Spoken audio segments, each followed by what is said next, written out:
Okay, so yeah, like let's get started, guys, without any further ado. Before that, a quick formal introduction on my end. My name is Mohammed Shoaib, and I'm a cybersecurity trainer certified from EC Council. EC Council is the leading organization for cybersecurity domain certifications. Okay, and the demo that we have today is on the first foundational course called Certified Ethical Hacking. Okay, and the version of this course that is running at the moment is version 11, the latest one. Okay. So again, before we get started, this is a common question that I usually ask students, again, to understand their perspective on this topic. So again, guys, don't worry, even if you don't know the answer, or if you're not sure about it, still just try to initiate, and let's keep the session a bit interactive and fun rather than just keeping it one-sided. So a quick sample question, like according to you, in your perspective, what do you think hacking is? Anyone? Again, guys, don't worry, I am not asking for any definitive answers or exact to the point answers. Whatever comes to your mind, okay, whatever you think hacking is, please let me know. Anyone?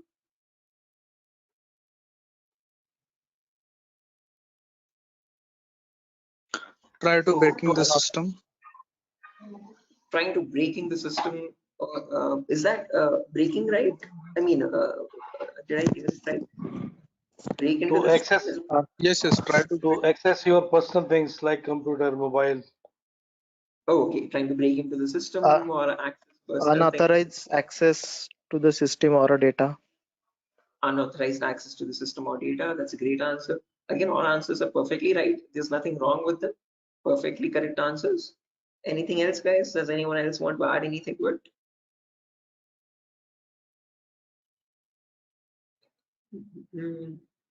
Right, perfect. No worries, guys. Thank you so much for those answers. Those are exactly right. There is nothing wrong with them. Okay, but if I had to just add upon that hacking, that definition, I would add it as hacking is the procedure of trying to gain access to information systems. Okay, these information systems could be anything. They could be from as small as a mobile phone to as big as a web application server or a database or the cloud organization as well. Okay, and this is done without the permission or without the consent and knowledge of the person owning those systems. Okay, so if those systems belong to a third party person, that person does not know that someone is trying to gain access to their information or the data. Okay, and this is usually performed by hackers for their own benefit. So once they get access to the systems, they can steal the data, destroy the data, or sell the data as well to other third party vendors. Okay.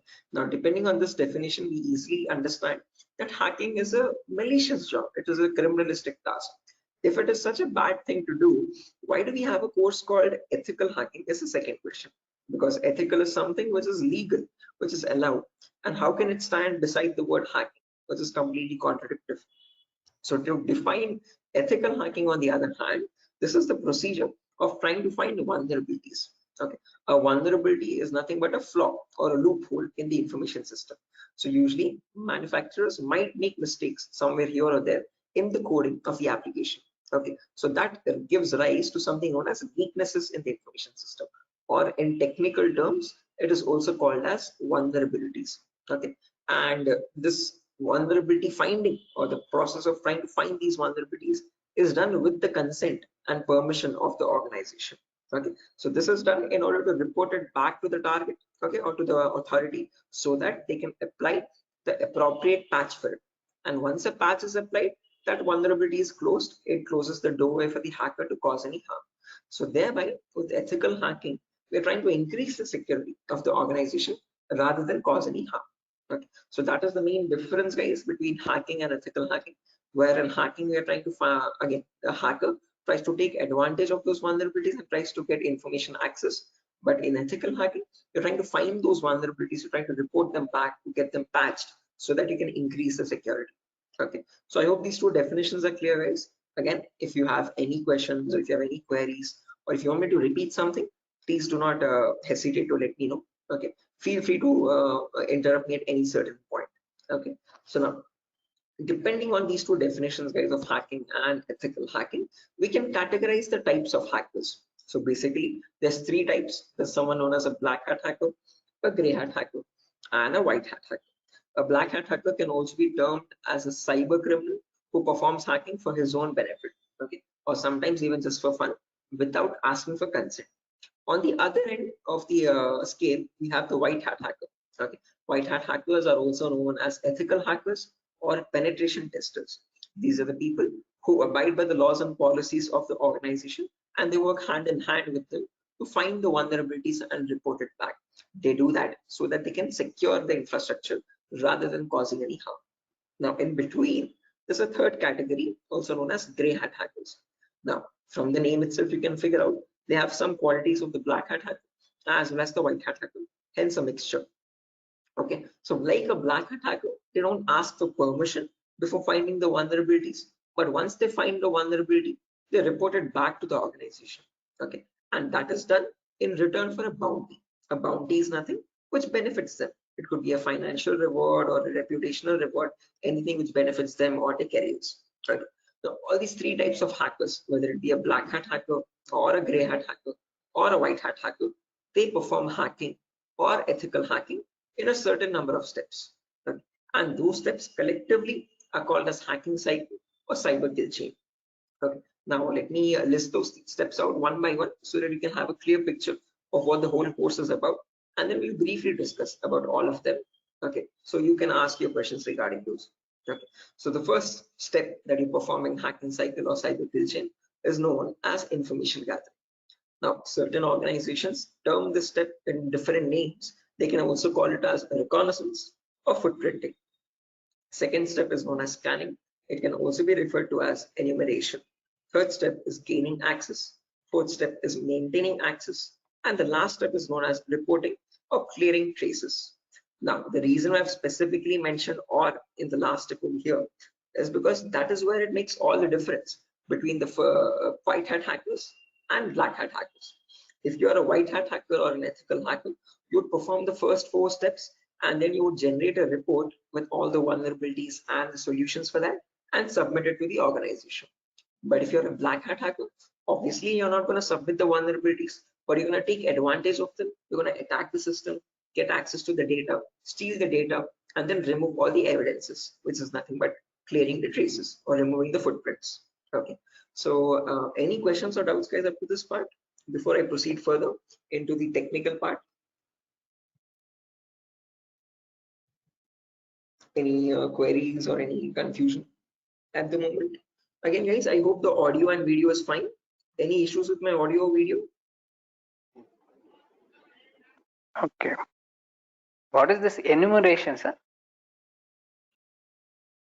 Again, yeah, we'll be coming to that, guys. We'll discuss each of these steps one by one so you have a better understanding of what all of them are.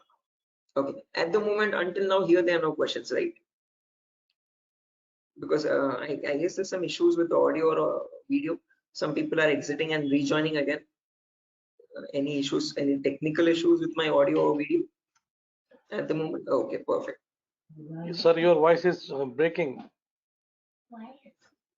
Oh, my voice is breaking. 1 second, guys.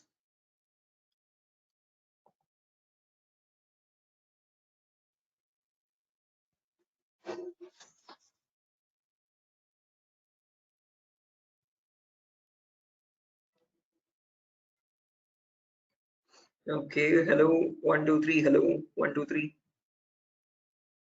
Now it is Guys, okay. it's okay, right? Right, perfect. Clear, sir. Right, let's proceed now, guys, and understand each of these steps one by one so you have a clear picture of what they are. So the first step is information gathering. Again, as the name itself suggests, this step involves the hacker or the ethical hacker to gather as much data as possible about your penetration testing target. Okay, and all this information is gained passively. What I mean by passively is that you get this information from other third-party sources rather than contacting the organization directly. Okay, so for example, if I have a target like Wipro.com, about Wipro.com, I'll start searching online for all the material for it, okay, all the data regarding Wipro.com servers. Okay, the main question is, what kind of data are we talking about over here? And this is the information that we require. So firstly, we try to figure out all the IP addresses and the range of IPs used by the Wipro's main servers or the secondary servers. Then the who is records to understand who is hosting Wipro.com and since when has it been hosting itself. Then the DNS records to understand what information is stored in their DNS servers, domain name servers. Then employee details such as their contact numbers, their email addresses, their usernames and passwords which are leaked, and their home addresses if possible, and so on. So then the domains and the subdomains of Wipro's website, and the operating system information, like what OSs are being used by the servers that are linked with Wipro.com. Now, trust me, this guys, that all this information is available online to be gathered. So if I show you a very basic example, let's say if I wanted to find the DNS records for Wipro's organization, all I have to do is go to the browser, and in the browser, I can search for a website called DNS Dumpster. This website is available for free for anyone to access. You can click on the first link, and over here you can just search for Wipro.com, and you can click on search, and now this is going to fetch and give you all the information about the Wipro's DNS servers. So first things first, it tells you where the Wipro servers are being located on the geolocation map. So it tells us that there are 4 DNS servers for Wipro. As you can see, these are their host names, exact host names, and these are the exact public IPs. These IP addresses are very important for a hacker or an ethical hacker to proceed with the further steps of scanning and enumeration. Okay. After that, we can see that there's the host record telling us what are the Wipro servers IP addresses and the subdomains IP addresses. So this is the main Wipro.com server, which is being hosted on the IP 66.7.148.227. Again, this information is very relevant for a hacker or an ethical hacker to proceed further. Further down, you can also see it also gives us the complete network topology. So this is how Wipro servers are connected to one another, and we have the whole network topology with the host names and their IP addresses. Okay, so this is basically whole Wipro's organization main server data. So again, this data is readily available, guys, for anyone to be accessed. That is not the vulnerability. Wipro themselves manually give out this data so that everyone around the world can access their servers. If this information is not given out, not many people will be able to access Wipro services and the website. Okay, the giving out of information is not wrong over here, but not checking if the information that you're giving is secure or not is the vulnerability. Okay, so we have to see that whatever Wipro is disclosing, all these servers one by one are completely secure. Okay, after information gathering is done, then we go to the next phase, which is known as scanning or enumeration. Now, one of you asked me what scanning or enumeration is. This is nothing but trying to get some extra information about the target by making active connections. What I mean by active connections is that you will directly connect to Wipro servers, and from them you will try to fetch the information. Okay. Similarly, when we talk about enumeration, that is about gathering as much information as possible about all the services that are running on the target organization. So in a Wipro's organization, you might have DNS servers, DHCP servers, SNMP servers, Telnet servers, SSH servers. These are the multiple servers, multiple web servers, or multiple other organizational servers. So about each of that server, you need to get information, like what version of services are they running and what applications are they running. So enumeration is trying to gather information about all these servers one by one by making active connections with them. Okay, so you're directly going to ping those servers and you try to fetch the information from them directly rather than contacting any third-party organization. Now, when we talk about scanning or enumeration, there are 3 types of them. There's something known as network scanning, then port scanning, and then finally vulnerability scanning. In network scanning, we can try to figure out on the target network what all devices are active. Okay, so what operating systems are they using, what servers are available, what client operating systems are there. So trying to understand what all devices are they using, IDS, IPS, routers, switches, what all devices are there. On those devices, then you perform port scanning. Port scanning is where you try to figure out what ports are open, and on those ports, what services are there running. Okay, what applications are there running. Then finally, you perform vulnerability scanning to figure out on those services, are there any vulnerabilities? Are there any weaknesses that you can attack on? So during this phase, we'll be using 2 important tools called Nmap and Nessus. So if I just search for enable Nessus over here, this is the tool that is used in organizations as well. So if I click on the first link, as you can see, this is Nessus Professional. If I click on buy, it's around $4,000 for 1 year subscription. Okay, quite an expensive tool, and this is the same tool that is used in real-time scenarios. So we'll be working on the same tool in our classes as well. We'll try to understand how to use this tool and how to run or perform vulnerability scanning. The reason why I'm showing you all this is just to make you understand that we will be using real-time scenario tools. Okay, whatever is used in organizations at the moment, we are up to date with those tools. Okay, after if I show you example,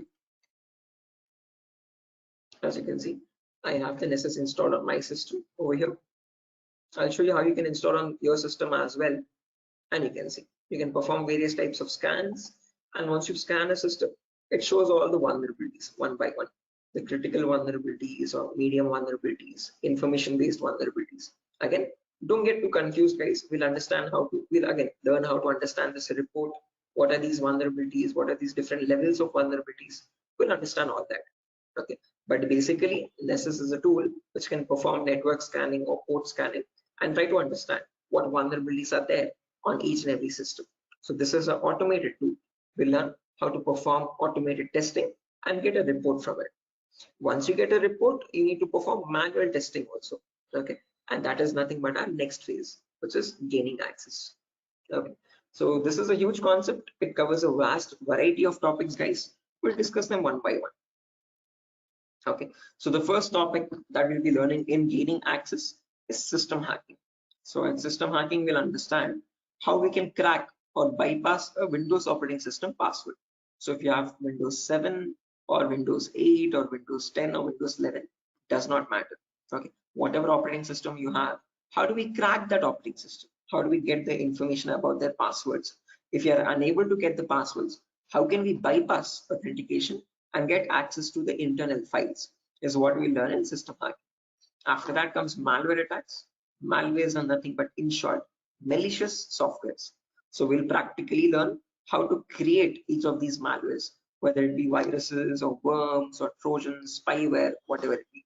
We'll understand how malwares are generated and how we can protect our system from malwares. Or if there is a malware already installed, how can we detect that malware and prevent it from running further or causing any further harm. Okay, then there's a bonus topic called malware advanced. This is again not included in the CH curriculum. We have just added it as a bonus topic for students to have better understanding about malwares. In this, we'll be sharing the resources to understand how you can create your own malwares by using Python program. So just in case if you know Python, well and good. If not, also not an issue. We'll be sharing the resources as extra material to understand. So if you are interested in malware development or so, this is a very important bonus topic for you. After that comes network penetration testing. In this, we'll learn all the common network attacks. So in a network, you have multiple, again, devices, IDS, IPS, multiple different types of servers like mail server or DNS servers, DHCP servers, SNMP servers, and so on. So we'll understand how to check for vulnerabilities on each of these servers. Along with that, we can perform a few attacks as well. Sniffing attack, man in the middle attack, denial of service attack, or distributed denial of service attacks, DDoS. Okay, and hacking Wi-Fi routers, trying to crack the password of Wi-Fi routers and getting access to those routers. All this comes under network penetration testing. Okay, all the common attacks that we can perform in a local network. After that comes social engineering, where we learn how hackers create fake websites. Okay, whether it be facebook.com, instagram.com, twitter.com, or flipkart.com.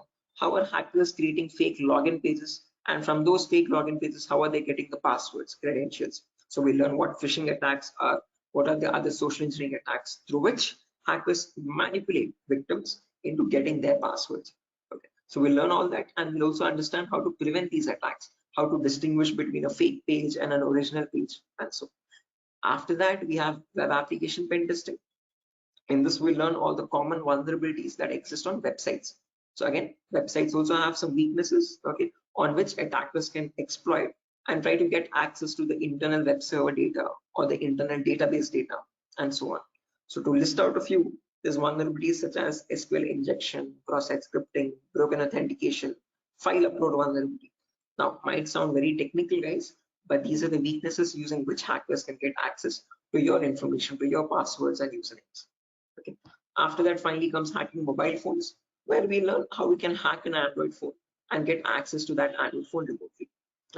After gaining access is done, then we have maintaining access and maintaining access, reporting and clearing traces, where we learn how we can maintain persistent connections.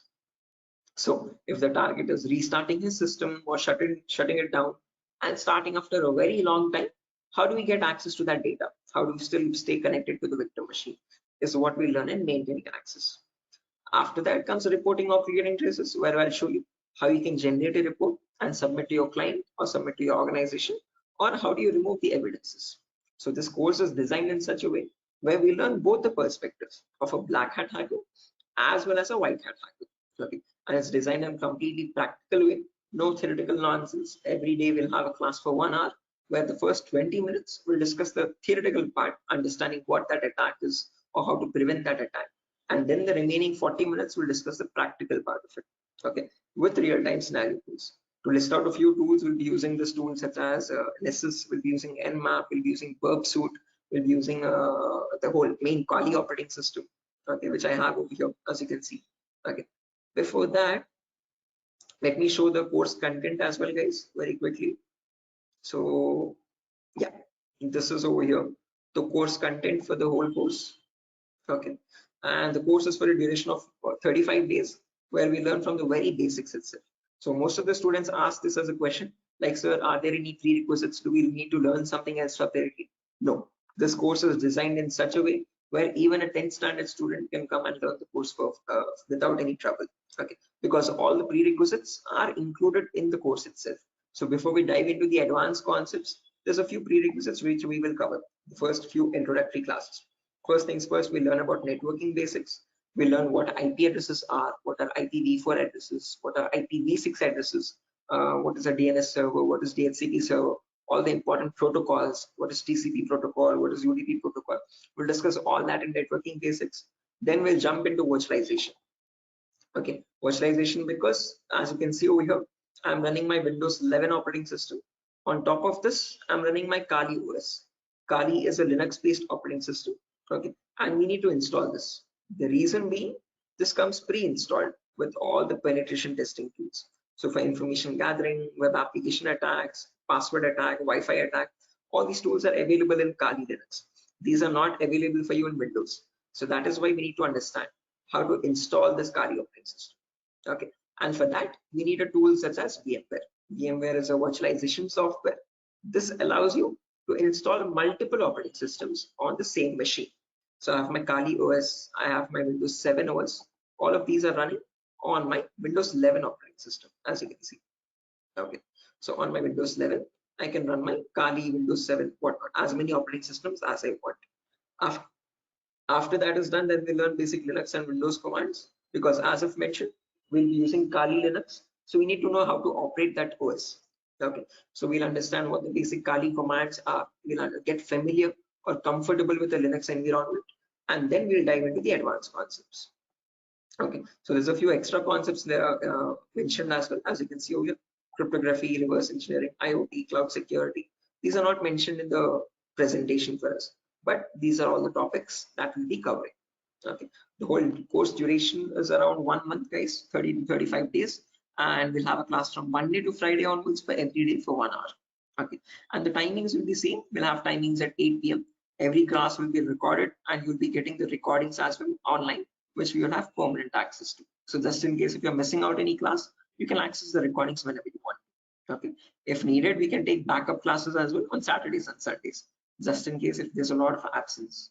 Okay, so yeah, that's that, guys. A quick introduction on what the course is and how long the duration of the course is. If you have any questions, you can shoot at me right now. Please let me know, guys. Any queries? Anything that you want me to repeat or so? Can you hear me?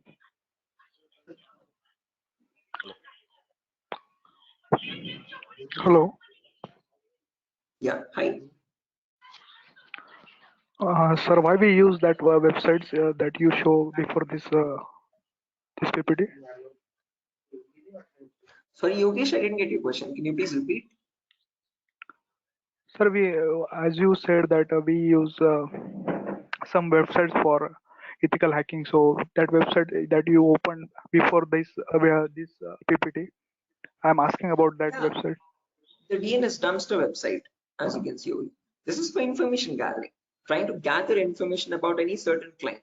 So before we perform hacking, it's very necessary that we know all the data about that organization or the data about that target. So in order to get that data, we have to visit these third-party websites. Okay, Sometimes your organization might not give you that data sufficient for us. Okay. That is why we need to gather that information from other third-party sources, websites like DNS Dumpster and so on. Okay. The more the data you have, the more possibilities you have to attack the system. Okay. The more attack vectors you can find or possible paths you can find to attack the system. Okay. So that is why it is necessary to access these websites and get the data about our target from these websites. Okay, okay, so understood. Right. Any other questions, guys?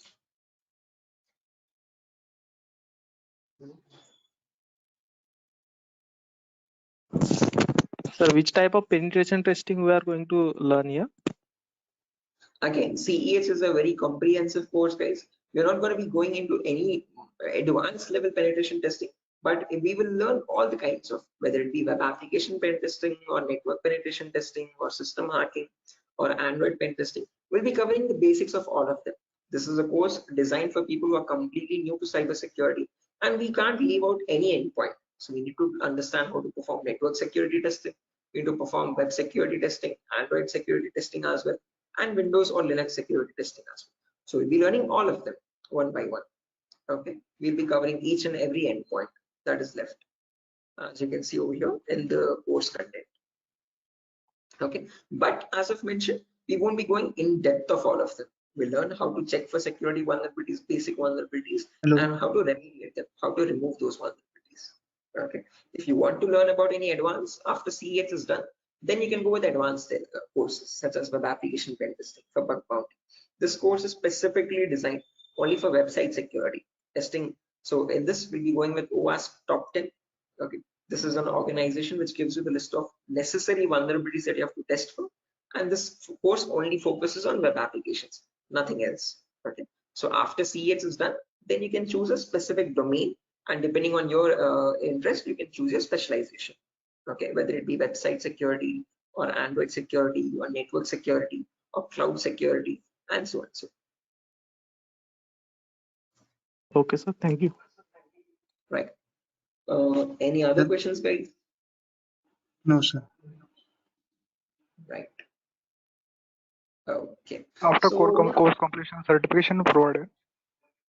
yes, if anyone is interested in writing the CEH certification as well, we provide support for that also. There's complete pass guarantee. So I usually handle the certifications myself. So if you're planning on writing a So this is certification, job guarantee. this is what? Sorry. Job guarantees. Sorry, I didn't get you guys. Can you please repeat that? Hello. After this course, is job is. He's asking Oh a yeah, placement yeah, assistance. job assistance. Again, guys, at Durga, you're not going to be providing any confirm guarantee that we'll be placing you in an organization, but we'll be sharing your resume once you forward it to our consultancies. Okay, so in the price of 8,000 rupees, we are only including the course content with the course completion certificate. And if you're planning on writing a certification, we will give you certification support as well. Okay, so at that price of 8,000 rupees, we are not in contact with the complete job placement facility, but we do have few consultancies where we can give you your resumes too. Okay, once you're done with the resume preparation, I'll be helping you out in understanding how to create a resume as well, depending on a cybersecurity profile. I'll be also sharing the common interview questions, and I have a few references as well to whom I can forward your resumes. Okay, and again, we will be giving you the interview calls, and you can start attending interviews over there. Okay, again, it depends on your skill set and your practice on how well you do the interview. So we don't guarantee anything, but we will definitely show you where you can start applying. If it's necessary, I can just give you one source now itself. You can, after your course is done, this is the common website that I usually suggest for students, jobs.null.community. This is a website only specifically for cybersecurity job roles. Okay, nothing else. As you can see, null jobs. This is the website. Okay, and these are all the different domains, and you can start searching over here. So if you're a complete fresher, just click on freshers or internships, and these are at the moment these are the available placements. Okay, so for internships, okay, if you're not into internships, you want a specific job role, you can start applying for VAPT, vulnerability assessment and pen testing. These are the ones at the moment for cybersecurity. After the course is done, you can start applying over here also. So this is one website that I suggest to most of the students once the course is done, to start applying for jobs. Okay. So again, how well you do, it depends on your skill set and your practicing, guys. Okay. And this website is specifically only for cybersecurity jobs, nothing else. Okay. Any other questions, guys? No, sir. Thank you. Right. Again, if you practice properly and if you're done with the course, guys, and if you're thorough with all the concepts, getting a job in these portals is not that tough. Okay, there's a lot of students from our previous batches as well who have searched for jobs in this nuts.job.co.in and they found their internships and their jobs. Okay, so again, as I've mentioned, once you sit for the interview, it's all on you. Okay, so it depends on your preparation of how well or bad you do. So we can't guarantee anything, okay, because that's on your skill set, but we can at least show you where you can start applying for jobs. Okay, so yeah, that's that, guys. Nothing further for our session today. And yeah, if you have any queries, again, over here is my number, just in case if you have any queries, technical queries, you can let me know. This is the number over here, 768-006-9768. Hello. Hello. Yeah, I can hear you. Prabin, I can hear you. Yeah. So I just wanted to know. Actually, I'm a working professional. I'm Right. I'm working on the front end side, but wanted to move into this domain. So, what suggestions could you, give me on that side? Again, same, I would recommend if you're completely new to this domain, go with Certified Ethical Hacking, CH version 11. This is a foundational Okay. course for people completely new. So you'll be learning everything from scratch. After that is done, if you possible, if time and financial permits you, you can write the certification as well from EC Council. So there'll be a CH examination for 125 questions. Okay. And if you give 75% of them right, you get certified from EC Council. You get a certificate from the US organization. Okay, so that adds edge to your resume. If not, if you are not, again, certification is quite costly. It's around $500. So if you're not planning on writing the certification, I would recommend doing some extra advanced courses as well after CH is done, and then add that at least to the resume to build some edge again. Okay. Okay. And is there any coding involved here, or is it into completely into, the No, security part? not at all. In CEH, you don't have any requirement for coding level language. But if you're planning on going for some advanced courses like web application pen testing or mobile security testing, there you might need to have some basic knowledge. Okay. So when we talk about web application, it is necessary that you have basic knowledge on HTML and JavaScript. Okay. But when we talk about CEH, the foundational course, for this we have no requirement for any coding level language knowledge. Okay. And what kind of roles we can apply after the completion of this course? Like someone is if having 5 years of experience and he has transited into this particular cyber security, what kind of roles would be available? Again, as you can see over here, these are the roles that you can start applying for. VAPT assurance lead or VAPT senior security analyst, cyber security consultant.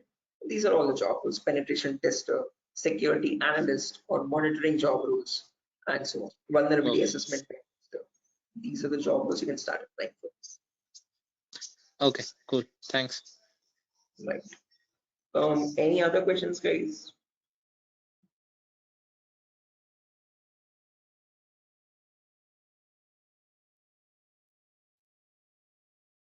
Right. Assuming there's no more questions, guys. So yeah, that's that for a session. Nothing further. Again, we'll be starting the course from Monday onwards, guys. Tomorrow and day after tomorrow, we'll be having the same demo. So just in case if you have joined late also, you can join tomorrow as well at the same time. And if not, you can directly join the course on Monday. Okay. If you have any further technical queries, guys, here's my contact number as I've mentioned already. Although if you have any queries regarding the course date or again course fees regarding that, you can contact the institute. Okay. So yeah, that's that, guys.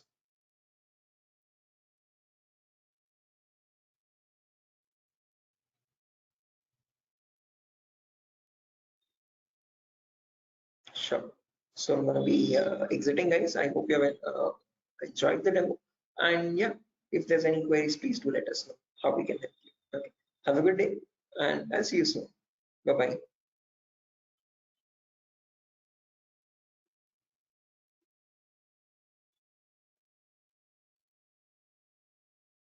Thank you, guys. Thank you.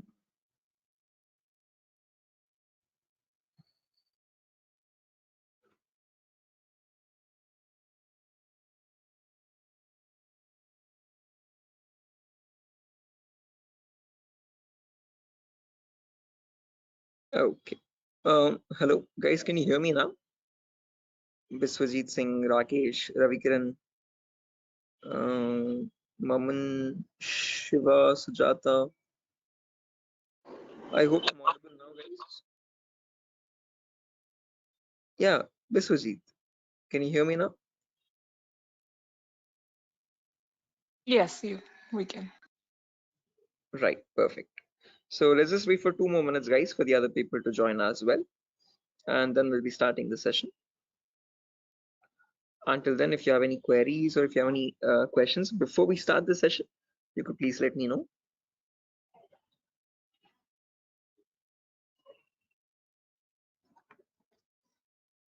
So,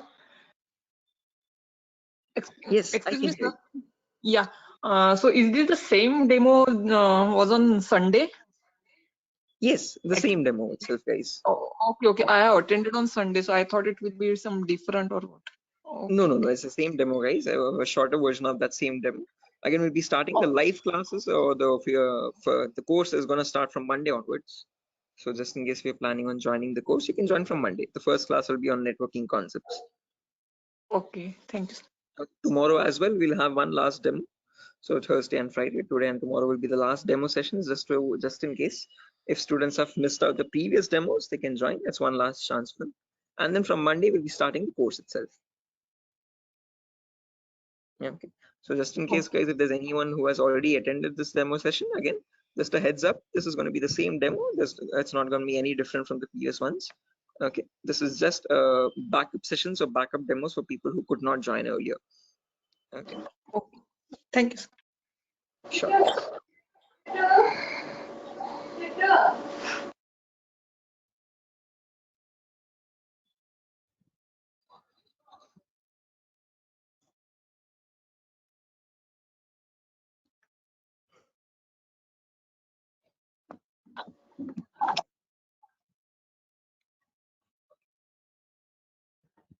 Sir, it means I can directly join on Monday because yesterday I was also present. Yeah, sure, guys. Again, as I've mentioned, it's the same demo. It's not gonna be any different. So this is only for people who are completely new to it, who have not attended the previous demo sessions. So if you have already attended the demo session, guys, you can join back on Monday itself directly. Okay, and the timing will be same at 8 p.m. Same time, 8 o'clock in the night. Okay, thank you. Sure. Okay, guys, so let's get started without any further ado. Before I get started, a quick formal introduction on my end. My name is Mohammed Shoaib. I'm a cybersecurity trainer certified from EC Council. EC Council is the leading organization for cybersecurity domain certifications. Okay, and one of the courses that it provides for people who are completely new to this domain is Certified Ethical Hacking version 11. This is the latest version of the course that is running at the moment, and this is a course designed in such a way for people who are completely new to this domain. So if you have no knowledge about what cybersecurity is or what hacking or ethical hacking is, this is the course to get started with. Okay. So before I proceed further, this is a common question that I usually ask all the students just to understand their perspective on this topic. So again, guys, let's keep the session a bit interactive and fun. So my first question to you is to understand what your perspective is on hacking. So again, not asking for exact definitive answers, guys, but just to understand your view on it. Okay, so whatever comes to your mind, please do let me know. In your terms, what do you think hacking is? Anyone? There's Biswajit, there's Maman, Rakesh, who else? Shafiuddin, Shiva. Hello. Yeah, Biswajit, I can hear you. Sir, actually, according to me, hacking means to hack the information of organization or any Okay. systems. Right, yeah, hacking information or getting access to the information of organization systems. That's a good answer, Biswajit. Anyone else, guys, who wants to add anything to that? That's a perfectly right answer. There's nothing wrong in it at all. Perfectly all right. Any other additions to that, guys? Anyone who wants to append anything to that answer?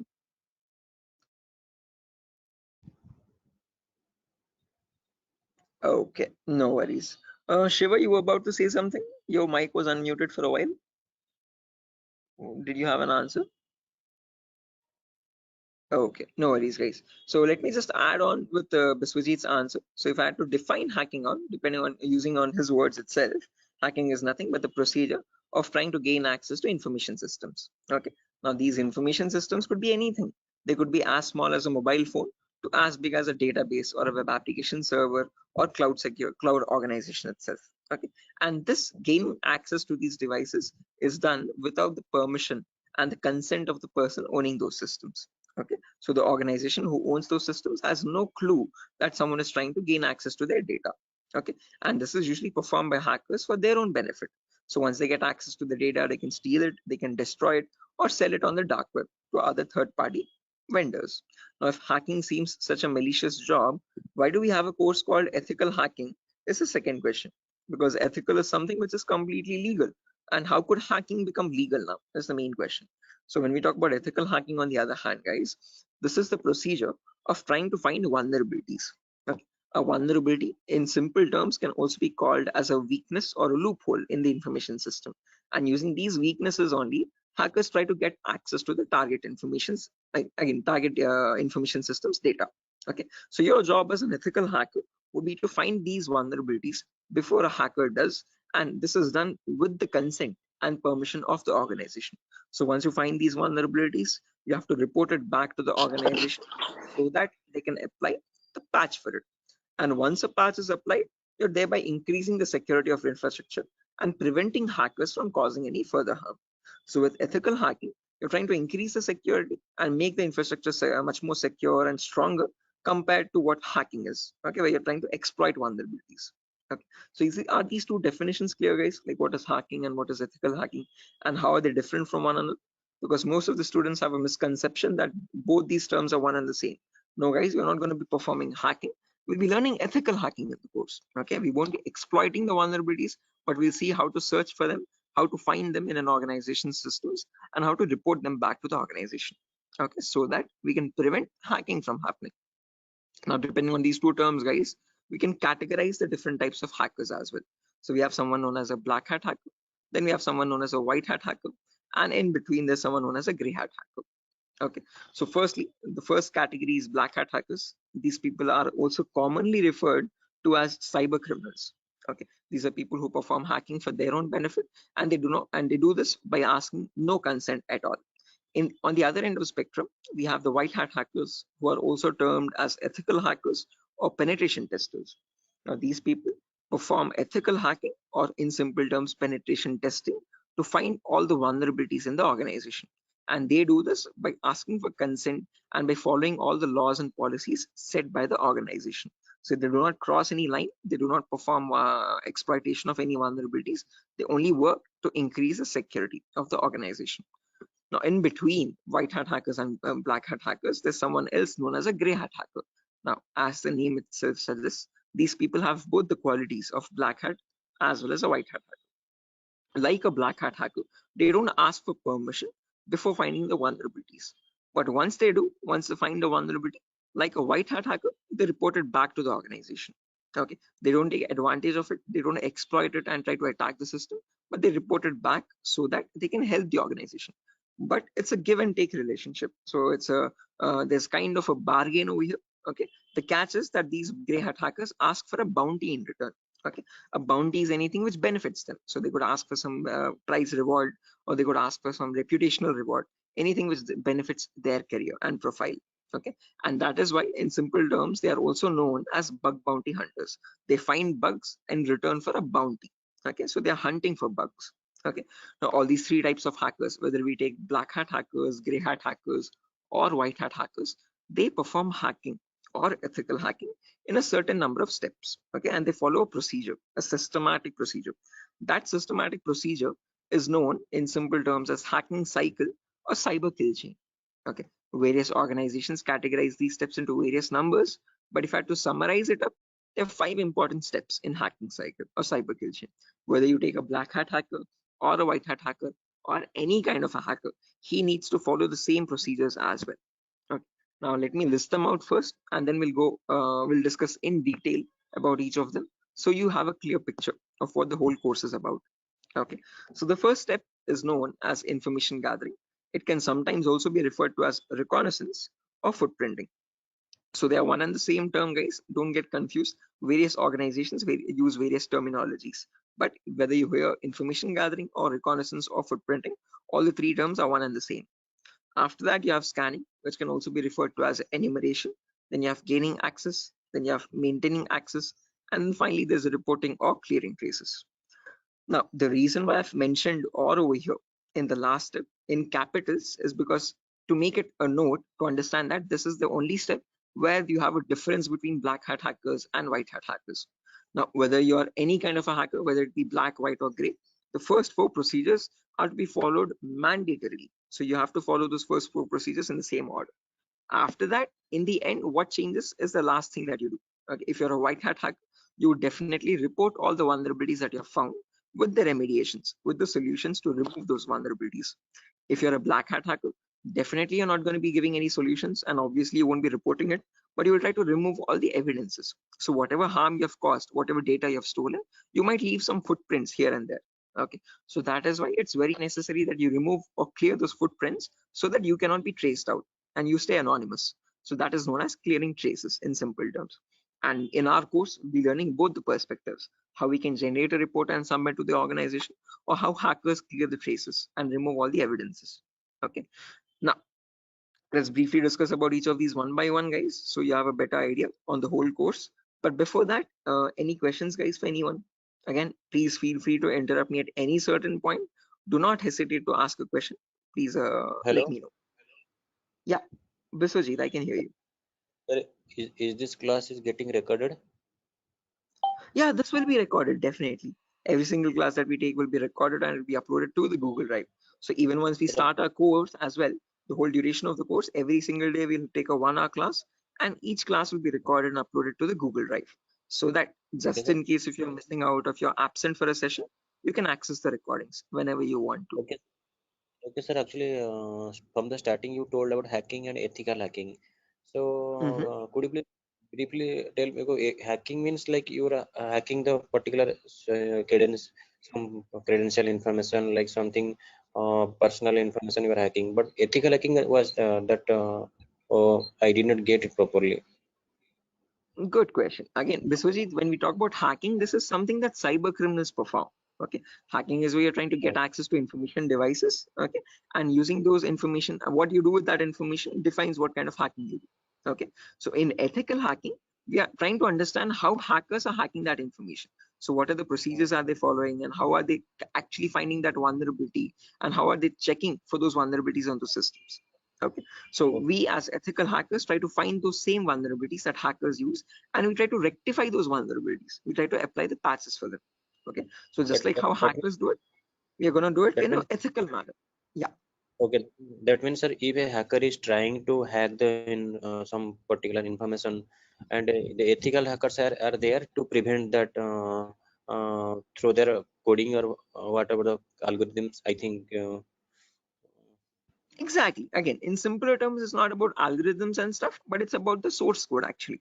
Okay, so whatever it is known as a vulnerability. A vulnerability is a weakness or a misconfiguration of the system. So ethical hackers do the job of finding those vulnerabilities before a hacker can cause any harm. Okay, and once the vulnerability is found, they disclose it to the organization, and organization will remove that vulnerability so that your systems are secure. Okay, okay, okay. Sir, then although you told about the black hat hackers, Mhm. red hat, and gray. So what are the Mhm. what are the job responsible of the three hackers? Again, yeah, I'll be coming to that as well, Biswajit. So when we talk about ethical hackers, we have a certain few job roles that we can apply for. I'll be discussing that at the end of the class. Okay. Until this part, any questions or doubts? Okay, okay, hacking cycle. And you information gathering, scanning, in innovation. You will tell detail about this chapter, I think. Right now, yeah, that's the main thing to do right now. I'll be doing that now. Okay, okay, okay. Sir, you continue. Sure. Right. Anyone else, guys, who has any other confusion or any issues with the clarity? Mamun, Shafiuddin, Shiva. Right. Okay. Now let's briefly discuss about each of these terms, guys, one by one, so that you have a better picture of what we are going to be discussing in the course as well. Okay. So the first step is information gathering. Okay. As the name itself says, information gathering is nothing but trying to gather as much data as possible about the target organization. So if we take a client, for example, Wipro.com, for the time being, we need to gather information about Wipro servers. Okay. Now the main question is, what kind of information are we talking about over here? And this is the information as follows. Okay, so we try to gather information such as the IP addresses or the range of IPs used by the Wipro servers, then the whois records to understand who is hosting Wipro's website, and since when it has been hosted, when was it last updated, when will it expire, then the DNS records to understand what data is stored in the DNS servers, then employee details such as the contact numbers, email addresses, usernames and publicly leaked passwords, and domain names of the Wipro.com, subdomains of Wipro.com, and operating systems. So what OSs are they using in their organization? So if I give you a very basic example, I can just go to my browser, and in the browser I can search for a website called DNS Dumpster. This is a common website that I usually show in the demo sessions. So if I search for DNS Dumpster, I get the first link. Now this is an example of information gathering. So you're trying to gather information about Wipro.com from other third-party sources. So right now in this step, we are gaining information passively. What I mean by passively is that we are not contacting Wipro.com directly, but we're trying to gather information about Wipro.com from other third-party sources, such as DNS Dumpster. Now when I click on search, I can notice this gives me all the information about Wipro's DNS servers. Okay, so at the moment Wipro has 4 DNS servers with these host names and these exact public IPs. So these IP addresses are very important for a hacker or for an ethical hacker to proceed further in the further steps of hacking. Okay, after this information is given out, we can see the mail servers, we can see the DNS servers, we can see all the host records, which are nothing but the main servers of Wipro.com, the main domain name and the other subdomains, and their exact public IPs. Scroll down much further and you can see the whole complete network topology. So this is how Wipro's servers are connected to one another. Okay, so these are all the servers of Wipro. Okay, the main domain and all the subdomains, and the mail servers also, mail or DNS servers. Okay, so this gives us complete information of all the endpoints that you have to test for complete security of Wipro. Okay, now this information is given out by Wipro itself. It needs to be given out. It is mandated so that people can access their services. Okay, what that is not the vulnerability, guys. Giving out the information is not the vulnerability, but not checking if each of these endpoints are secure or not is the vulnerability. So a pen tester or an ethical hacker needs to check for each and every endpoint and see to that that on each of these servers there are no unnecessary ports running or unnecessary services running which are having vulnerabilities. Okay, so now next comes the scanning phase. So after you gather information like this about a target organization, then we go with the scanning phase. Okay, scanning is where we get some extra information by directly contacting the servers. Okay, so to gather more information by making active connections with the direct target. So in this phase we'll be using 3 types of scanning. There's network scanning, port scanning, and vulnerability scanning. In network scanning, we try to figure out on the target network, on the target organization, what all devices are being used. So if we take Wipro for example, in Wipro's company or in Wipro's office, what all devices are being used, what servers are they using, what firewalls are they using, what IDS, intrusion detection systems or intrusion prevention systems are they using, and what all services are they using, DNS, DHCP, and so on and so. Okay, once we know that, then we perform port scanning to figure out all the services as well and their version details. So if they're using DNS service, what version of DNS are they using? If they're using mail services, what mail services are they using and what versions are they? Okay. Finally, perform vulnerability scanning to find the weaknesses on those servers. So if there's any application with an inbuilt weakness, or if there are any misconfigurations like weak password or default unnecessary ports open, all that comes under vulnerabilities. So we scan for vulnerabilities by using some automated tools. Okay. So if I go to the browser now, I can show you one of the very important tools, which is Tenable Nessus. So this is the same tool that is used in organizations, guys. As you can see over here, quite an expensive tool as well. If you click on buy, You can say it's around $4,000 or so for 1 year subscription, and we shall be using the same tool in our lab setup in our classes. So let me show you how the tool looks like. Admin password. Yes. So again, default password, default credentials, policies, scan templates. So this is how your Nessus tool looks like, guys. So this is capable of performing your network scan or port scan or vulnerability scan, and gives you the list of vulnerabilities. So once you perform a scan, it shows you in your network whatever devices are there, what vulnerabilities are there on those devices.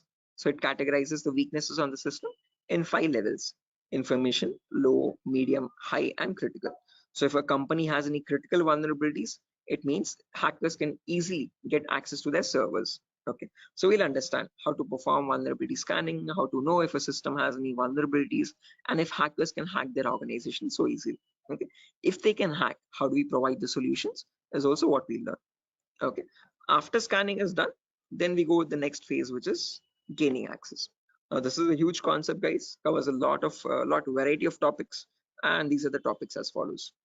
Before I proceed further, any questions or doubts up to this part, guys, in information gathering or scanning?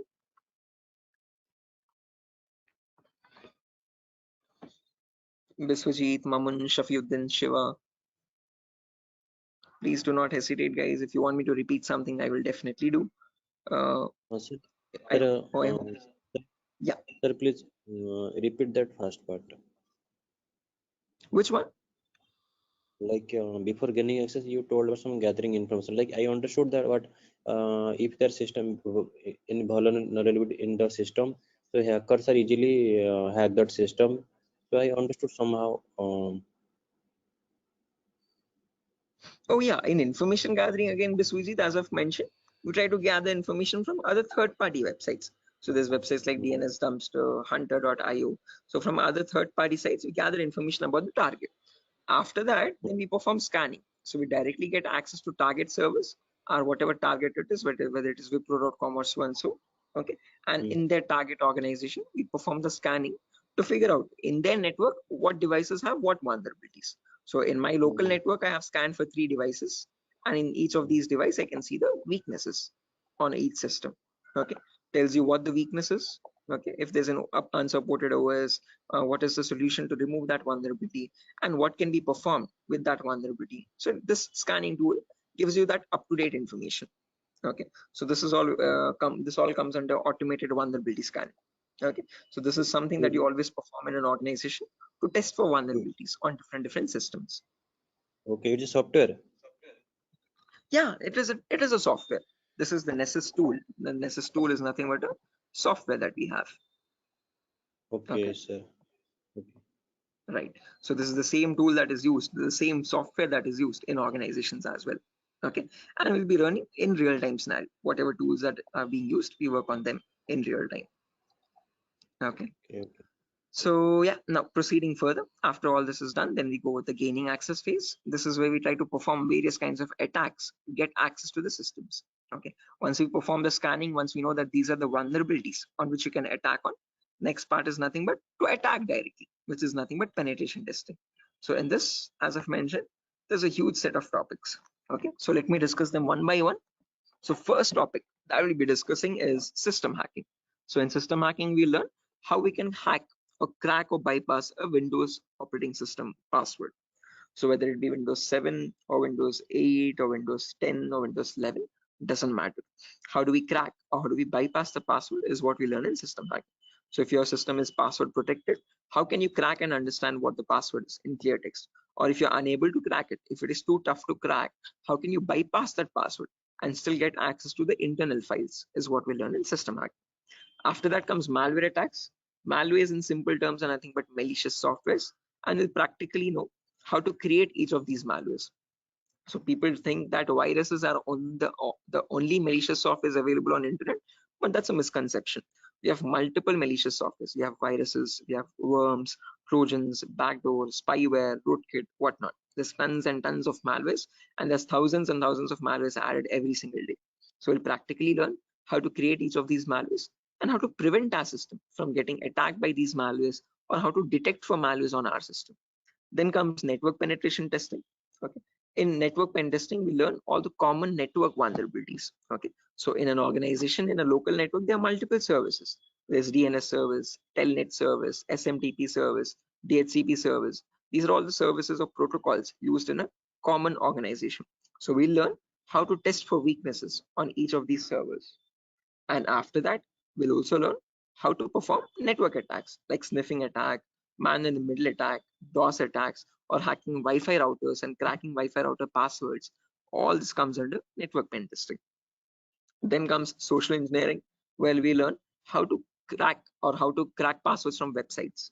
Okay, so how do hackers make fake login pages, Facebook page, Instagram page, or a Flipkart login page, bank login pages? How do hackers get your passwords from these pages? Okay, how can they create fake login pages and send them to the victims and perform phishing attacks? All this comes under social engineering. Then finally comes web application pen testing, where we learn all the common website weaknesses. Okay. Is this useful for SOC analyst role? Yeah, Shafiuddin. We'll be discussing a very basic tool called Splunk as well. That is very important for your SOC analysis role. Okay. SOC is nothing but Security Operations Center, guys, just in case if anyone is confused. Okay. In SOC job roles, we usually see how to monitor and detect threats. Okay. Threats are nothing but attacks. Okay. So for that, we'll be discussing a very basic tool, a very important tool actually, but the very common tool used in SOC, which is Splunk. So this course is helpful for that as well. Shafiuddin. Okay, now after that, coming back to our topic, guys, as I've mentioned, we'll be discussing web application vulnerabilities, where we learn all the common website weaknesses. Now again, this might sound a bit technical, guys, okay, but these are a few common weaknesses that exist, such as SQL injection, cross-site scripting, broken authentication, file upload vulnerability, and so on. So these are the weaknesses that hackers use to get access to the web server, okay, or the databases in the backend. Okay, after that, we have hacking mobile phones, where we learn how to hack or crack an Android application phone. Okay, so how do we use Trojan attacks and get access to the Android phone remotely? Okay, after this is done, then we have two small topics, which are maintaining access and reporting or clearing traces. So this is the most important concept, guys, gaining access. After that, we need to know how to maintain persistent connections. So how do hackers maintain a connection even if the system restarts? Okay, is what is known as maintaining persistent connections.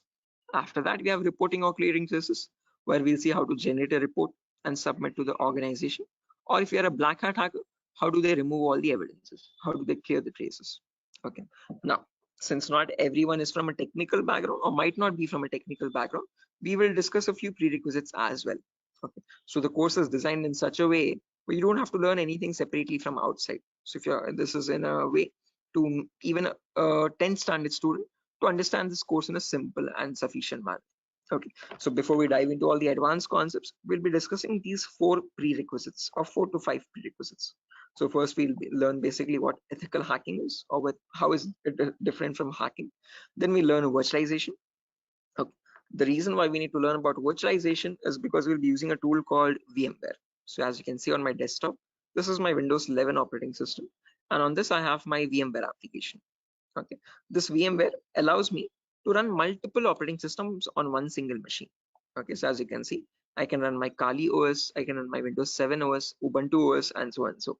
Okay, the reason why we need virtualization is because we need to run something known as Kali Linux. This is a Linux operating system, guys. Okay, and this is very important for us because this comes pre-installed with all the penetration testing tools. Okay, for hacking tools or ethical hacking tools. As you can see over here, there's information gathering tools, there's web application testing tools, there's password attacking tools, Wi-Fi attacking tools, and so on. So these are the tools that specifically come only with Linux OS. Okay, they're not available in your Windows operating system. So that is why we need to know how to install this operating system and how to use this out. Okay, again, one good thing is this is completely free and open source. Anyone can download this operating system from the official website kali.org.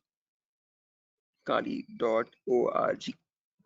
Okay, so how to download this and how to install this is what we learn in the virtualization class. After that is done, then we will go with basic Linux and Windows commands. So as I've mentioned, Kali is a Linux OS. So we need to understand how to use a Linux operating system. What are the basic commands in Linux and how is it different from Windows operating system? After that, we learn basic Windows server configuration, how to configure a DNS server, how to configure a web server in Linux, in Windows OS. Okay, and after all that is done, then we go with the important concepts. Okay, information gathering, scanning, enumeration, then gaining access, maintaining access, all that comes after that.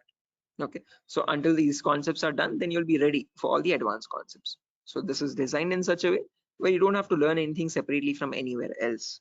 Okay, so after that, again, there's a few bonus concepts as well, guys, such as cryptography, reverse engineering, IoT, cloud security, Splunk. So these are not included in other institutes. Okay, these are a few concepts that we have specifically designed in such a way so that you can proceed further and learn advanced courses as well if you're interested. Okay, so yeah, that's that, guys. Again, one last thing, the whole course is for a duration of 1 month, where you'll have classes from Monday to Friday every day for 1 hour. Okay, and every class will be recorded and it will be uploaded to Google Drive. So just in case if you're missing out any classes, you can access the recordings as well. Okay, so yeah, that's that, guys. Any questions on your end? Yeah, Biswajit, you were asking me one question, asking about the job roles, I guess. So once you're done with the course, you can start applying for job roles like SOC analyst, vulnerability assessment tester, or penetration tester, or again, security engineer, and so and so. Okay, so these are the job roles you can apply for once you're done with the course. Actually, I have taken this course on. I was just learning this course just to get a job in that ethical hacking, like information security, and in any IT company. So actually, sir, as I came to know that, sir, is there any like coding algorithm required to just like to do such kind of activity in Good ethical question. hacking? Great question. This is a very common question that is frequently asked by students, that do we need any coding knowledge required for this course? Definitely not. So, sir, in CEH we will be discussing again. We will be primarily focusing on Linux operating systems. So we need to know how to use a Linux OS properly. Okay, so that is the only requirement which we will be learning throughout the course. Okay. Other than that, you do not require any coding level language knowledge at all. Okay, so coding or development knowledge is not at all necessary. Wherever it is, we will be discussing that basic necessity of it. Okay, so there are certain topics where we have a topic called malwares. So in this we learn how to create malwares. Okay, so in that one topic will require basic coding language knowledge, but again, that itself I will myself be teaching it. Okay, so you don't need to learn anything separately from anywhere else. And other than that, this one topic, malware, we won't be using coding language at all anywhere. Mhm. So, Ajay, so actually, I am doing job in Linux support, like technical support. That's great. This is going to be a lot easier for you then. Mm. So actually, that's why I want to change my career, change my like next job into information security on the doing ethical hacking courses. Yes, I one more thing that, sir, is there is it necessary to get the certification on ethical hacking like you have done something Right. Again, it gives an edge, Biswajit. It's better to have a certification. If you're not going with certification, I would recommend you learn a few extra courses as well. Okay. After certified ethical hacking is done, then go with one advanced course, one specialization course like network security or web application security or so and so. So that will add you some much more value to your certification. Okay. So into your resume actually. Okay. So it's better to have certification. But if you're not having certification, just to increase or broaden your skill set, learn an extra course after CH in cybersecurity itself. Okay, there's many streams. Okay, we provide web application security as well, testing. So you can join this course as well, just in case if you're not doing a certification. Okay. Okay. So after that, web application security is another course. Yes. Okay. Okay, sir. In this syllabus, sir, what we will learn totally overally, what we learn, how much we can work in a company. Again, as I've mentioned, CH is the foundational course, so you'll be learning about all the endpoints. So you won't be focusing on one of them, but all the comprehensively all endpoints. So we'll learn network security also, we'll learn wireless security also, we'll learn Windows and Linux hacking also, we'll learn Android security also, and we'll learn web application security also. But in CH, one thing is you are going to be like a master of, jack of all trades, master of none. So you're not going in deep, you're not specializing in any one of the fields, you're learning about all the fields. After that, you can choose one specialization and you can focus on that. You can either go towards web security or cloud security or network security. Depends on your interest. Okay. Understood, sir. Right. Then that will the final and long-term career. Long term, yes. Okay. To get started first, usually in cybersecurity, you usually get monitoring job roles for a few months. Okay. After that, Okay. then you can go into deeper course. Mamun, are you going to teach all security courses? Yeah, I'm the same tutor, Mamun. So after CH is done, if you're planning on going with cloud security or web application security, we provide those as well. At the moment, mobile and network is not included, but just in case, since there's a huge boom, there's a huge requirement for web application. So that also I provide. Okay. Okay, sir. You can go with 1 year experience, Shafiq, not more than that with CEH. But if you like add a few more courses after that, like after CH, if you do web application and also, you can add a couple years experience, like 2 or 3 years of experience as well. Okay, because you need to know more tools with such years, which that huge years of experience. They will ask you what tools you have worked on. Okay, so it's better you have a few knowledge on those tools. So with more the courses, you get more experience with different tools. Okay, sir. So will you please help with practically all the things? Again, the whole course. Oh, is it back-to-back training? Yeah, Mahmood. Again, after the CH is done, I usually take separate classes for web application students as well who are interested to join that. Okay, so that will be a back-to-back session directly. Again, yeah, coming back to you, Biswajit, you were asking me something. What was the question again? I forgot. No, actually, I was asking, sir, what, sir? Forget. Anyway. I forgot as well. But let me try to recollect. Does anyone else remember, right, guys, what Biswajit was asking? Practical, yeah, good question. So again, the whole course is designed in such a way where it is 20-40 ratio, guys. So out of all the 60 minutes that we have every single day, the first 15 to 20 minutes will discuss the theoretical part. The remaining 40 minutes will discuss the practical part itself with real-time scenario examples. I'm not going to be boring you with theoretical knowledge. Only in the demo class and only in the first few introductory classes we'll discuss theoretical concepts. Once we start from the information gathering, everything is going to be completely practical based, okay, with tools that are used in real-time scenario. Are you teaching cloud security? Yes, I teach cloud security as well, Biswajit. Okay, but again, as I've mentioned, that is usually taken up after CH is done. Okay, so we'll discuss on AWS security and again, mostly on AWS itself. Actually, I wanna make my career into that like cloud security part. That's why I was thinking how much practical you will teach here and how much we can be skilled enough in this course, so that we can be confident enough while attending the interview. So, will you please discuss on about the some like mock interview questions and resume building? Definitely, I will help you. I will send you sample resumes as well to understand how to create a resume for a cyber security profile. Okay, and along with that, I'll also share the commonly asked in interview questions. So I have a PDF document prepared for that specifically, which I share with all the students after the course is done for all the cyber security related interview questions. Okay, so I'll be sharing all that as well. Okay, sir. No, because I have planned after completion of this course, I have planned to move on cloud security by practicing those questions and all the practical things. Definitely. Again, if necessary, I'll be sharing the resources as well, Biswajit, separately for you regarding your cloud security content. Okay. So if you're planning on doing a course after CS is done, then you can contact me for that. We can do that course separately. Okay, sir. Okay, it's not included with Durga Soft at the moment, but again, yeah. Okay, sir.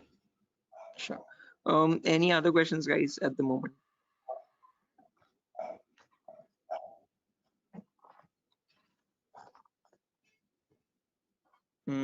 Okay, assuming there's no questions, guys, I'll be ending the session over here. And yeah, that was great interacting with you guys all, Biswajit, especially with you because you have asked a lot of questions. So I hope everything is clear and you have no more unresolved queries. Okay, and now I understood. I will follow that like recording also. If I got any doubts and demo sessions, I will ask you in the next class. Definitely, sure, definitely. Again, guys, if necessary, here's my contact number as well, 76800697768. If you have any technical queries, you can contact me over here. If you have any queries what other technology we should know. Again, Mahmood, as I've mentioned, it's better to have Linux knowledge, Linux commands knowledge, and how to use a Linux operating system, and basic networking knowledge. What are IP addresses, what are IPv4, what are IPv6 addresses. If you do not know these also, as I've mentioned, all these are included in the course itself. So these are the prerequisites which are required. But again, I have included them in the course just in case if you're not familiar with them. Okay. So there's no prerequisite for joining the course. All you need is a good laptop to run the practicals. Okay, minimum requirement would be at least an i3 processor, oldest to oldest i3 processor, and minimum to minimum 6 GB or 4 GB RAM. If you have 8 GB, that is recommendable. Okay, recommended. But if you have minimum 4, it might hang a bit, but it will work. Okay, so one important requirement is you need a laptop or a device for practicing, because we have a lot of practicals in the course. Okay, so other than that, nothing else is required. Okay, just interested mindset and a device to practice on. Those are the only two requirements for this course, nothing more. Okay.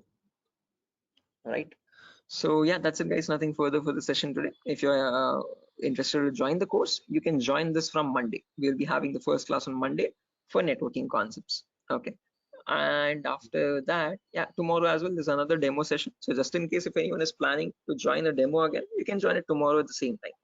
If not, we'll be starting the course from Monday itself directly. Okay, thank you, sir. Okay guys, good day. Thank you for joining the session. It was great interacting with you, and I'll see you soon guys. Bye, have a good day. Thank you, sir. Good night. Thank you guys, good night.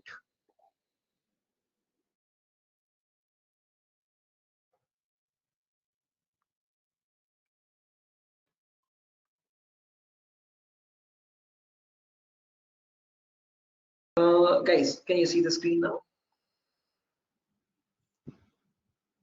Yeah, I can see you now. Yes, sir. The Yes, it's visible. Sujata, Somat. Yes, sir, it's visible. Right, perfect. Thanks. Okay, how many people are there? Vikiran, Rakesh, Biswajit, Prashant, Shiva, Somat. Okay, perfect.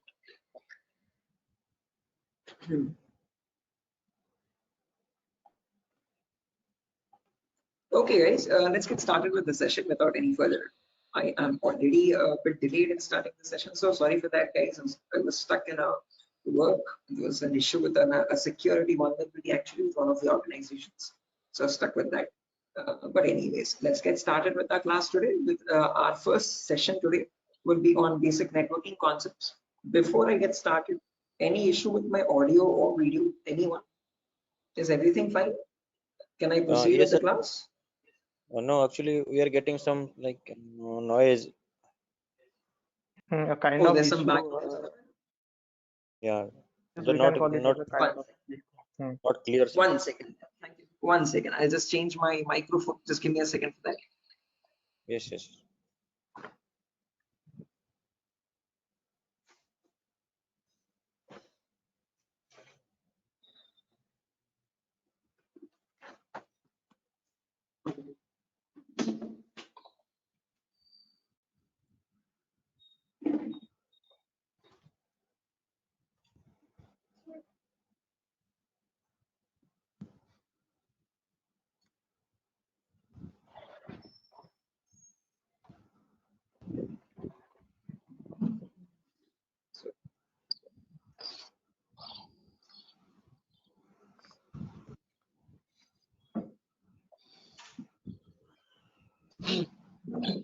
Okay. How does it sound now, guys? It is audible now. Yes, now it is It's clear. audible. Background disturbance, no kind of issues. Yes, yes. Perfect, perfect, perfect. Okay, guys. So let's get started without any further ado. So as I've mentioned, in today's class, we'll be going with basic networking concepts. We'll discuss what IPv4 addresses are. Okay. So before diving into IPv4 addresses, let's try to understand what a network is and what a host is. Now, these are very two simple words that you keep coming across every single day. Okay. A host is nothing but an information device. Okay. Any information device which is capable of communicating with other devices is known as a host. Okay, it could be a mobile phone, it could be a router, it could be a laptop, a personal computer, or any other device, an information device, okay, which is capable of communicating with other devices. Now, when you have such devices connected to each other, okay, which can communicate with one another, that forms a network. Okay, so a network is a collection of hosts which can communicate with each other and transmit data. Now, just like how we humans communicate with one another, we have our respective names. Okay, I can address you by your name. You can call me by mine, okay, and we can communicate with one another. We have our unique identities, okay. Similarly, these information devices as well have their unique identities, okay. So when they communicate from one device, when it wants to send packet to another device, it has a unique address for each device, okay, and on that address they communicate with one another, and that address is known as the IP address, guys. IP stands for Internet Protocol. This was built by the US military late in the 1950s or 1960s, okay, and there was IP version 1, IP version 2, IP version 3. All these were unsuccessful attempts. They were you could say experimental. What successfully worked out was the IP version 4, and we are still using that in today's world also. IP version 4 in simple terms is Internet Protocol version 4, okay, and that is what we'll be discussing about in today's class, okay. Anyone here who already knows about IPv4 addresses and who's familiar with these networking concepts? No, sir, Anyone?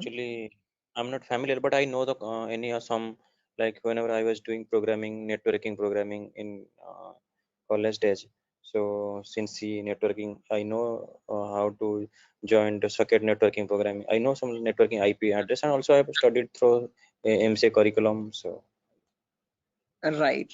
Okay, perfect. No worries, guys. Just in case, even if you don't have any idea, we'll be going from the very basics, okay, from the binary itself, okay, to understand what these IP addresses are. Just as a information question, I just wanted to know if anyone was familiar. If not, also, don't worry at all. Okay.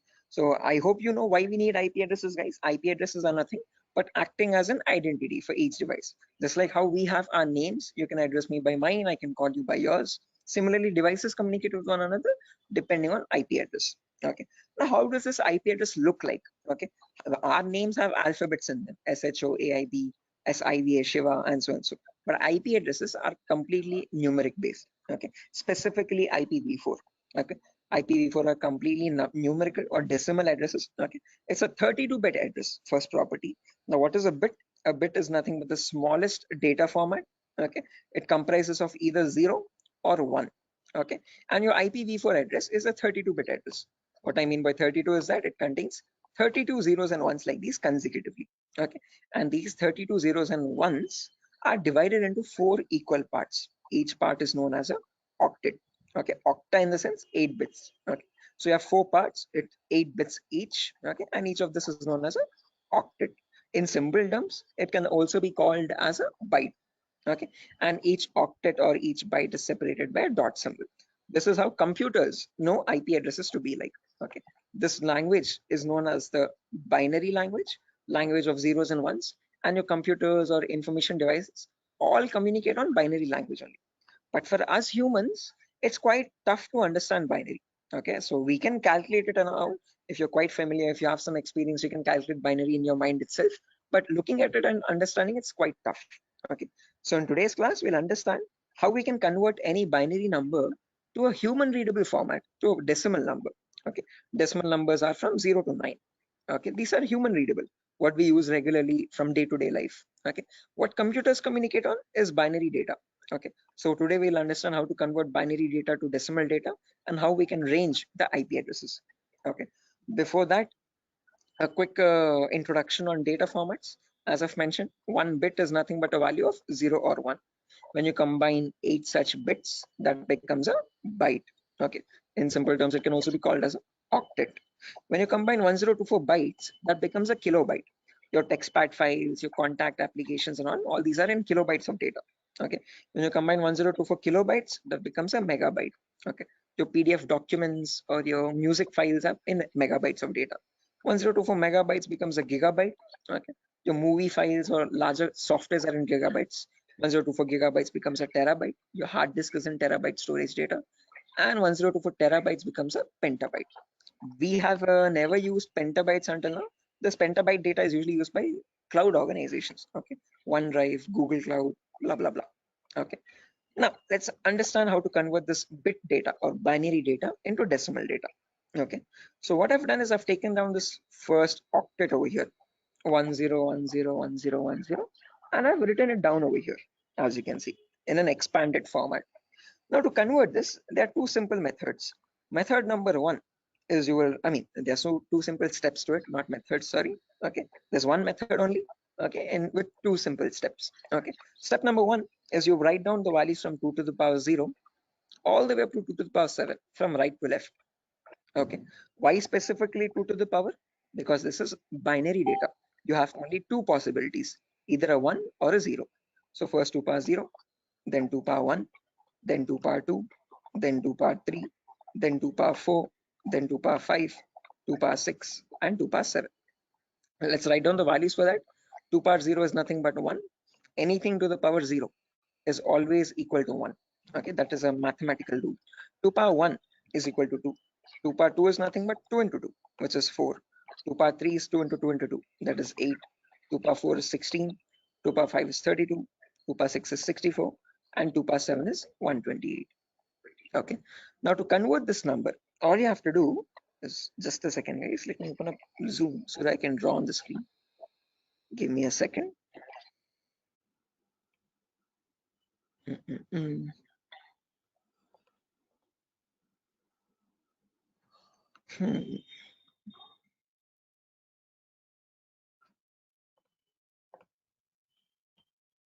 Right, perfect.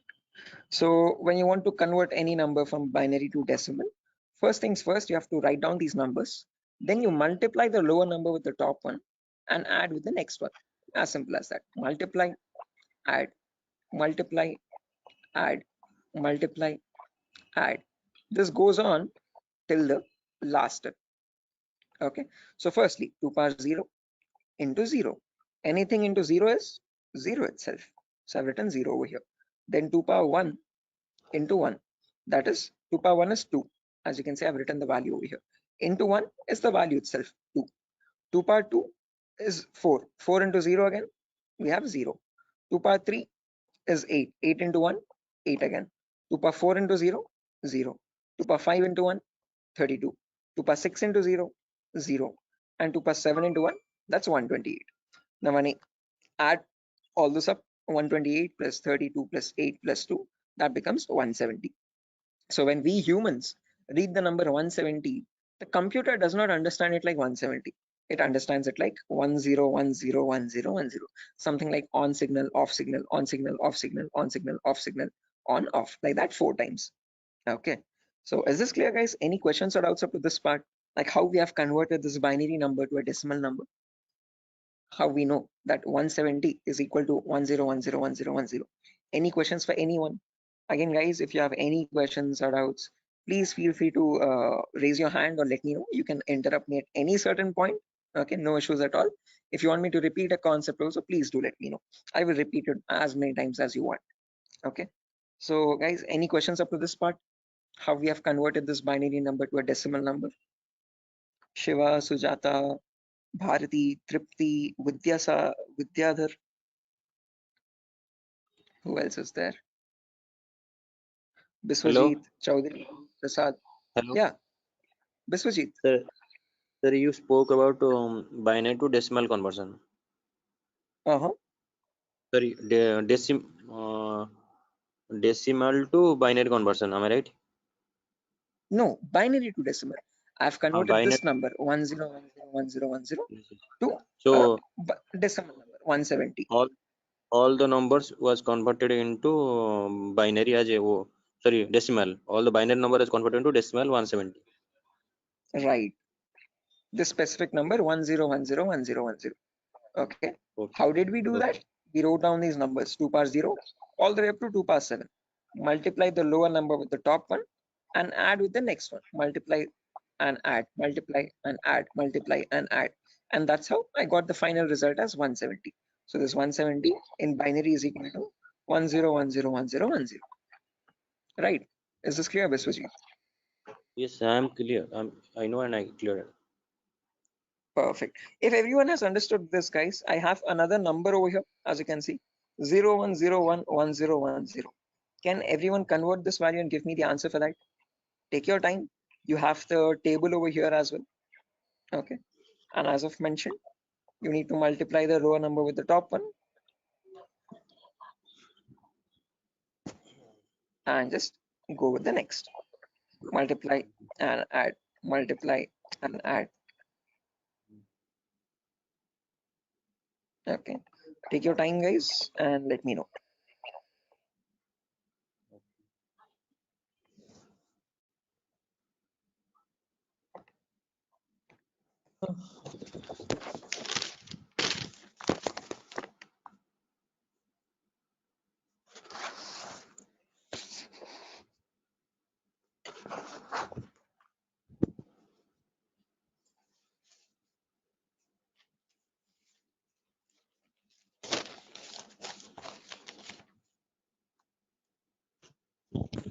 Is it 90?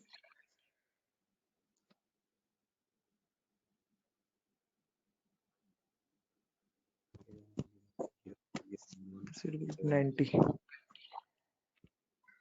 Correct answer, guys. 90 is the correct answer. Anyone else? Sir, are you going to provide us this text file also, or like we have to take notes in means No, handwritten notes? definitely. I'm gonna give this file at the end of the class. I'll take down all your email addresses, and on your email, I'll send this document directly. You don't need to take any separate notes, guys. I'm gonna send this document file. Just in case, as the class goes on, if you want to take down any running notes to note down any important points also, you can. Okay, but all these documents, all these notepad files will be given to you directly. Okay, so yeah, guys, I've received a correct answer from a lot of people over here.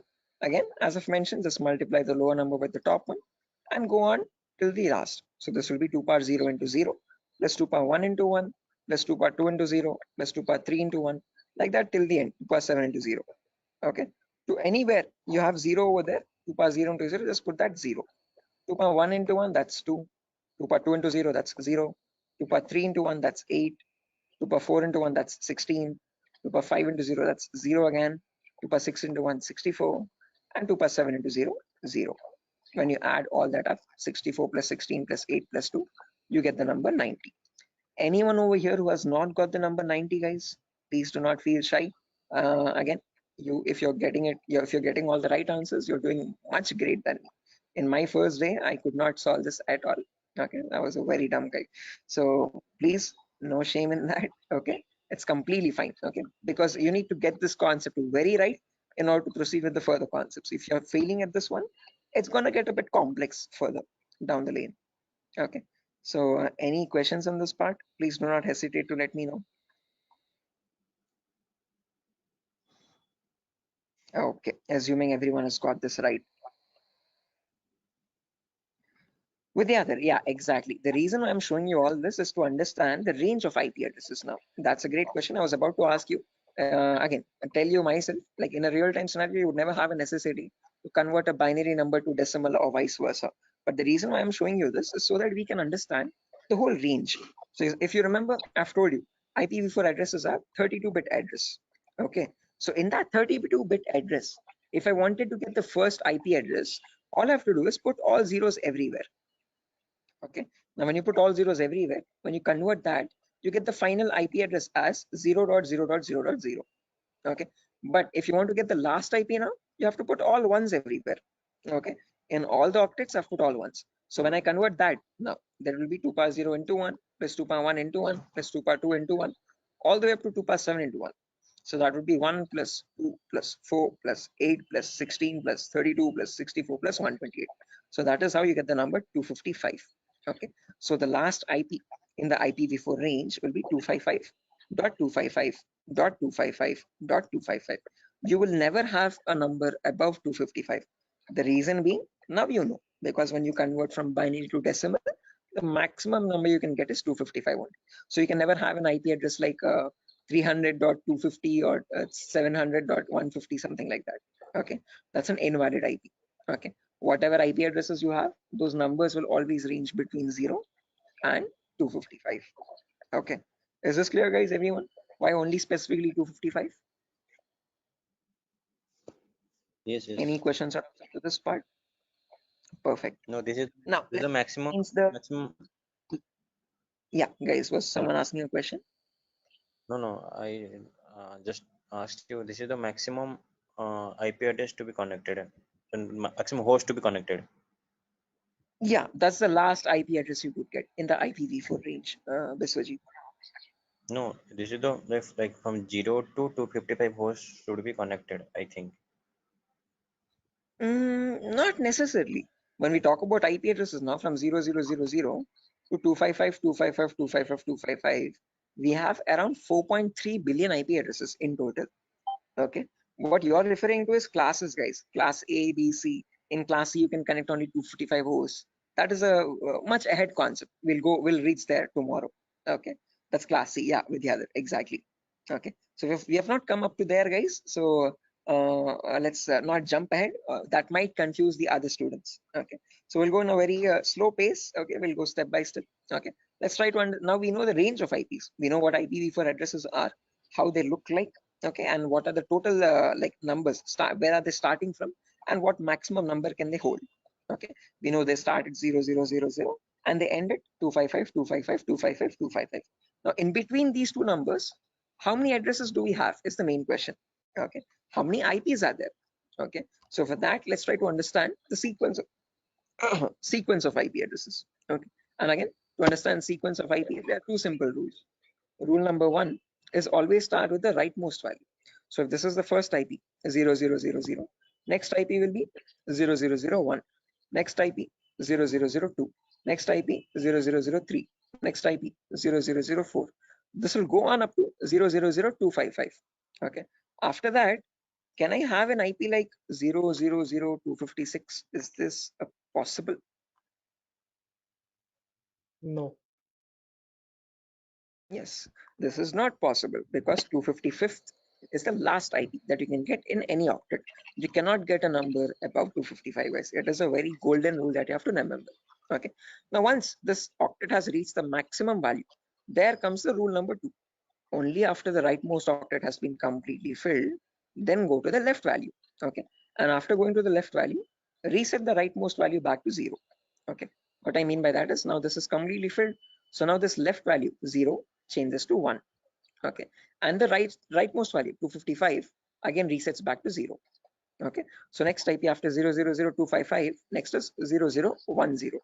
Now don't directly jump from 0010 to 0020. That is wrong again. Okay. Rule number one, always go with the rightmost value first. So after 0010, you have 11, then 12, then 13, then 14. This goes up to 1255. Okay. After that, 20, then 21, then 22, then 23. Then you have 2255, then 30, 31, 32, 33, then 3255. Like that, it will repeat again and again and again. And somewhere you'll have 2550, 2551, 2552, 2553, 255, 255. Now, both these octets are filled, guys, as you can see. Okay. Again, rule number two. Once the Sir, rightmost octets are filled, what yeah, it signifies? those are the IP addresses, guys. Okay. So those are the IPs that devices can get in total. Okay.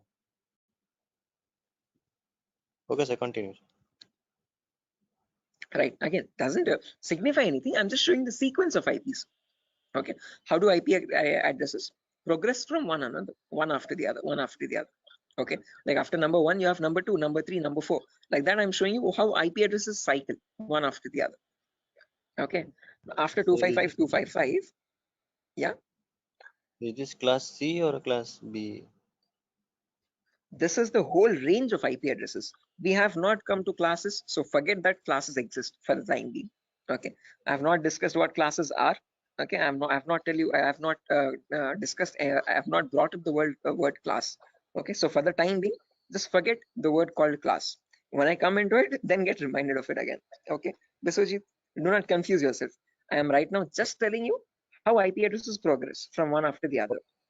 Okay. So I'm just telling you what is the first IP. After that, what is the next IP? After that, what is the next IP? After that, what is the next IP? As simple as that. Okay. So after 00255, now this is completely filled. This is also completely filled. So now this 0 changes to 1. So after that, 0100, 0101, 0102, 0103. Then you have 10255. Then after that, this 255 becomes 0. And this 0 changes to 1. So 110, 111, 112, 113, 11255. Like that, the cycle repeats again and again and again. And somewhere you'll get 01 255, 255. Just like how we had 0, 0, 255, 255, you have 0, 1, 255, 255. Then after that, from 0, 2, 0, 0 to 0, 2, 255, 255. 0, 3, 0, 0 to 0, 3, 255, 255. Like that. 0, 255, 0, 0, 0 to 0, 255, 255, 255. Now, whatever cycle repeated from the first IP 0, 0, 0, 0 till the IP 0, 255, 255, 255, same cycle again repeats from 1, 0, 0, 0 to 1, 255, 255, 255. Same repeats from 2, 0, 0, 0 to 2, 255, 255, 255. Same from 3, 0, 0, 0 to 3, 255, 255, 255. Finally, from 255, 0, 0, 0 to the last IP 255, 255, 255, 255. Okay, so all I'm showing you is the progression of IPs. How do IPs change from one after the other? What is the consecutiveness of IPs? Okay, so if you wanted to get the total number of IP addresses, you from 0000 till 255, 255, 255, 255, it would be 255 to the power 4 because each cycle is repeating 255 times. So the total number of IP addresses would be 4.3 billion IPs. Okay, which is the number equal to 255 to the power 4. So with the other, yeah, the correct number of IP addresses would be 255 to the power 4. Hello, is that clear? Yes, sir. I understood something.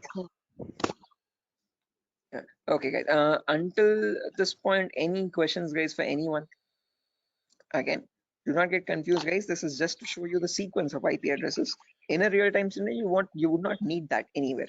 I'm just going very theoretically to get you familiar with the foundational concepts, like how IP addresses are built, how do they look like, what is the sequence of IP addresses, and so on. Going very basic. Okay. Sir, So you told. Hello. Yeah, Biswajit. Sir, you told that 4.3 billion IP addresses. That means, sir, I did not get it actually. That, yeah, again, how many IP addresses are there, Biswajit? If you remember, each octet is cycling 255 times. Okay, so this first octet, rightmost one, is going from 0 to 255. Okay, after that from 10 to 1255, again 255 times. So like that, each octet is cycling 255 times. So there are 4 octets now. So 4 octets in the sense 255 into 255 into 255 into 255. Basic permutations and combinations. Okay, and when you calculate that 255 to the power 4, you get the number 4.3 billion. Okay, so that is how we got that number. Is that clear, guys? Okay. Hello? Hello? Yes, sir. Yes, sir. I understood. Right. Perfect, guys. Now, my question to you guys is, in today's world, in the era of 2022, are 4.3 billion IPs sufficient? No. No, Anyone? sir. No, sir. Definitely. Right, correct. Because the population itself is around 8 billion people, right? Close to 8 billion or 8.5 billion. 4.3 billion IPs are nowhere sufficient at all. Okay. Again, each person might use multiple devices in the network also. Okay. So that is why, to come up as a solution, they made these IPs into 2 different parts. Okay. Solution number 1 was they divided these IPv4 addresses into again 2 categories. One, something is known as public IPs, and there's another category called private IPs. Okay. This categorization, okay, or division of IPv4 into public and private IPs is known as NATing, network address translation. Okay, when they knew that this solution is also not working out, this might also still cause the IPs to go extinct, then they came up with another set of IP addresses known as the IPv6 address, guys. Okay, so not just IPv4, there's another version as well called IPv6 address, and these are 128-bit addresses. What we are seeing until now is just the 32-bit address. 128 in the sense 4 times the size, bit length size of IPv4. Okay, but in that you have trillions and trillions of IPs. Okay, not billions, but trillions. Okay, so we'll discuss IPv6 on a later date. Okay, but in today's class, we'll end it with public and private IPs. So let's try to understand what these public IPs are and private IPs are. Okay, so public IPs are the IPs given to you by your internet service provider. So in our home, we might have different broadband connections. You could be using Act FiberNet or Airtel or Tata Docomo or BSNL. All these people are providing you the service of internet. Hence, they are known as ISP, internet service providers. Okay, they give you access to the internet by giving you a public IP. Okay, so to your home, you might have a router. Okay, that router might be getting a wire from the outside. Okay, that outside wire, that cable is nothing but giving you the public IP. Okay, so if you want to check your public IP, you could just go to the browser, and in the browser you could just search what is my IP. What is my IP? And from that you get an IP address over here. If I click on the first link in the browser, you can see I'm getting my FiberNet from Act Fiber Beam. My location is Peddawalter, Andhra Pradesh, Vishakhapatnam. Okay, so this is my public IP. This is the IP I'm using from my ISP to access the internet or to take the Zoom session. Okay, locally in my network, now I have multiple devices. I have my phone, I have my laptop, I have my smart TV, I have my smartwatch, and so on. So these devices internally or locally also need IP addresses. What they use in a local network, in an intranet, is known as a private IP. So private IPs are the IP addresses provided locally in a network. Okay, so this can be given manually by you, by the network admin, or they can be given automatically as well from a DHCP server. Now, don't worry what this DHCP server is. We'll discuss about it in tomorrow's class. But one important thing to note is public IPs are used for connecting to internet. Private IPs are used in a local intranet. Intra is nothing but a local network, a small indigenous your house network or home network. Okay. So if I just draw this out to show you much clearly, let's say over here, this is my ISP. I hope the drawings are visible, guys. This could be my ISP, internet service provider. Okay, and I have my house over here in Vishakhapatnam somewhere.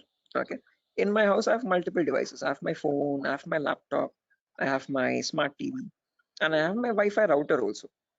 Okay, this router is getting a connection from the ISP outside externally.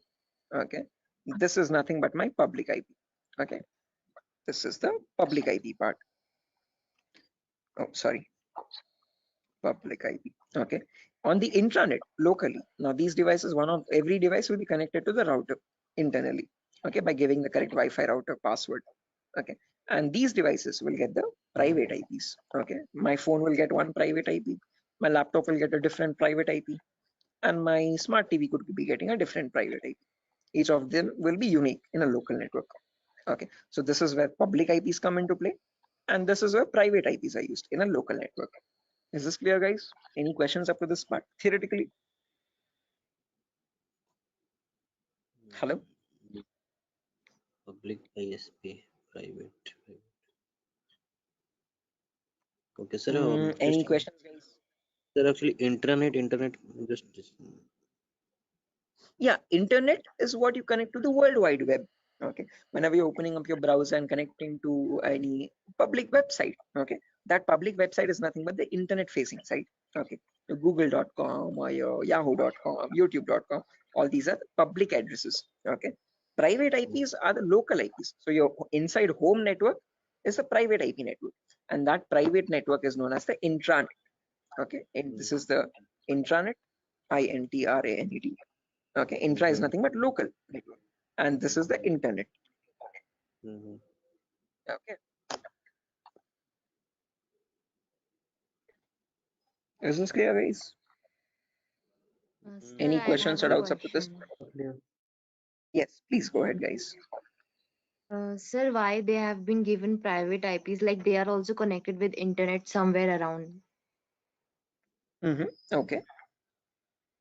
So like why they have been given private IPs? They should be public, right? Which ones? I didn't get your point. Who's Like asking the question, guys?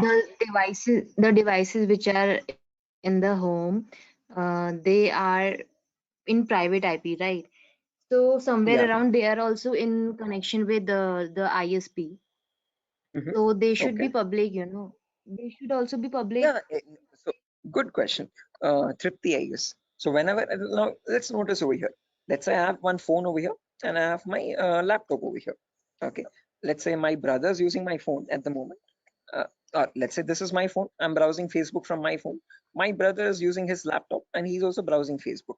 Okay, now each of them, when they want to connect to the internet, okay, they will use the public IP. One, let's say this public IP is something like, let me draw this out.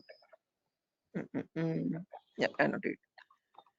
Let's say over here, my public IP is something like 1.2.3.4. Okay, now whenever we want to connect to facebook.com, we will use our public IP that we are getting from our ISP 1234, and using that IP we will go and contact Facebook, and from Facebook we will load our pages, internet, or our Facebook feed or whatever it is. Okay, now let's say I am also browsing Facebook, my brother is also browsing Facebook from the same public IP. Now how does Facebook know how to send my data to my phone exactly, and my brother's data to his the laptop or computer he is using? Okay, up to public IP it will reach a router, but from the router, how does the router know which is the device which is holding my phone and which is the device which is holding my brother's laptop? That is where private IPs come into play. Okay, because my phone has a unique private IP where I have my account, and my brother's laptop has his own unique private IP where that system has its own private unique address again. Okay, so private IPs are used to identify a device in a local network and send the packets exactly to that device. Are you getting the point, Tripti? Yes, sir. Got it. Okay, so public IP is used to give you access to public services on the internet. Okay, but let's say in a local network, so when you're connecting to your Wi-Fi router to access facebook.com, your packet from your phone will always reach router first. From the router, so sorry for that, from the router it goes to Facebook server, public server, but when it is coming, when the response is coming back, it comes to router with the public IP. From that public IP, how does it know where to go? How does it know which device to connect? Because in your same Wi-Fi network there can be many devices, multiple devices at the same time, right? For that local network connection, there is where we'll be using the private IPs importantly in a local network to give identity to each device in a local intranet private network. Is that clear, guys? Yes, sir. Right. Sir, I have a Perfect. question. Yes. Sir, can we change a private IP address by ourselves? Yes, you can. Private IPs are in completely your control, and you can modify them according to your choice.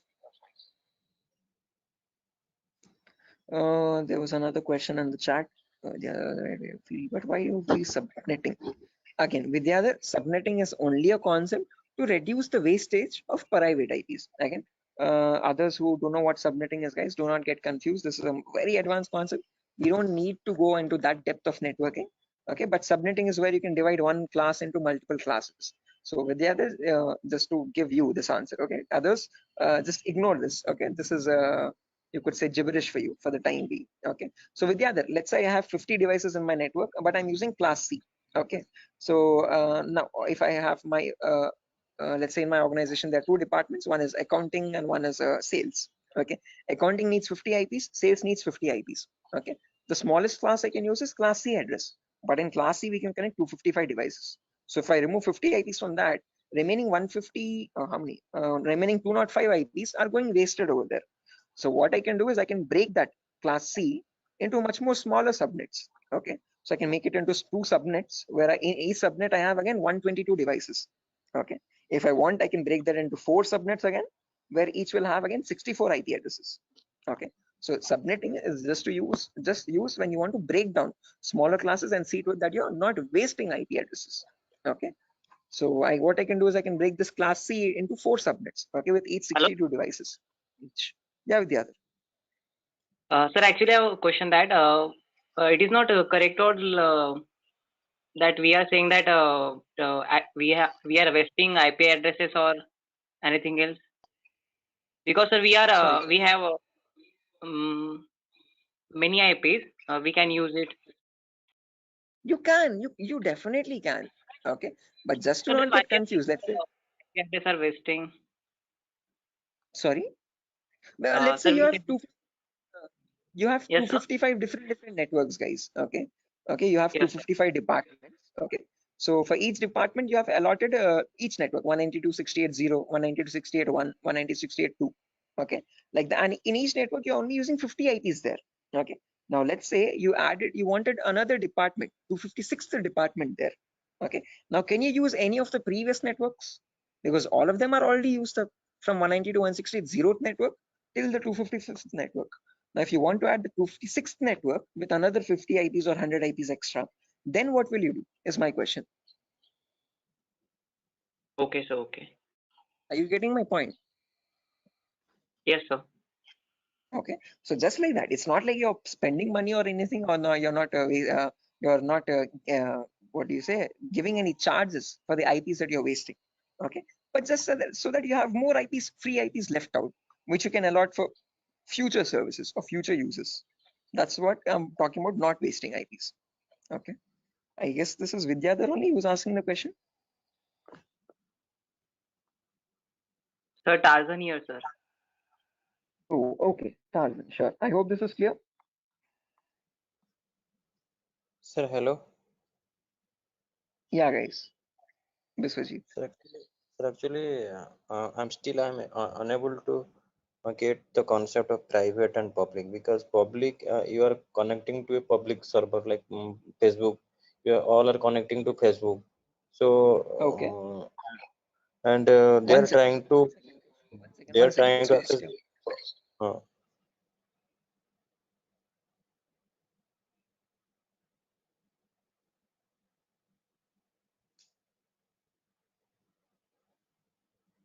Stay on hold. Just give me 1 minute, guys. I'm so sorry for that. Biswajit, just give me a minute.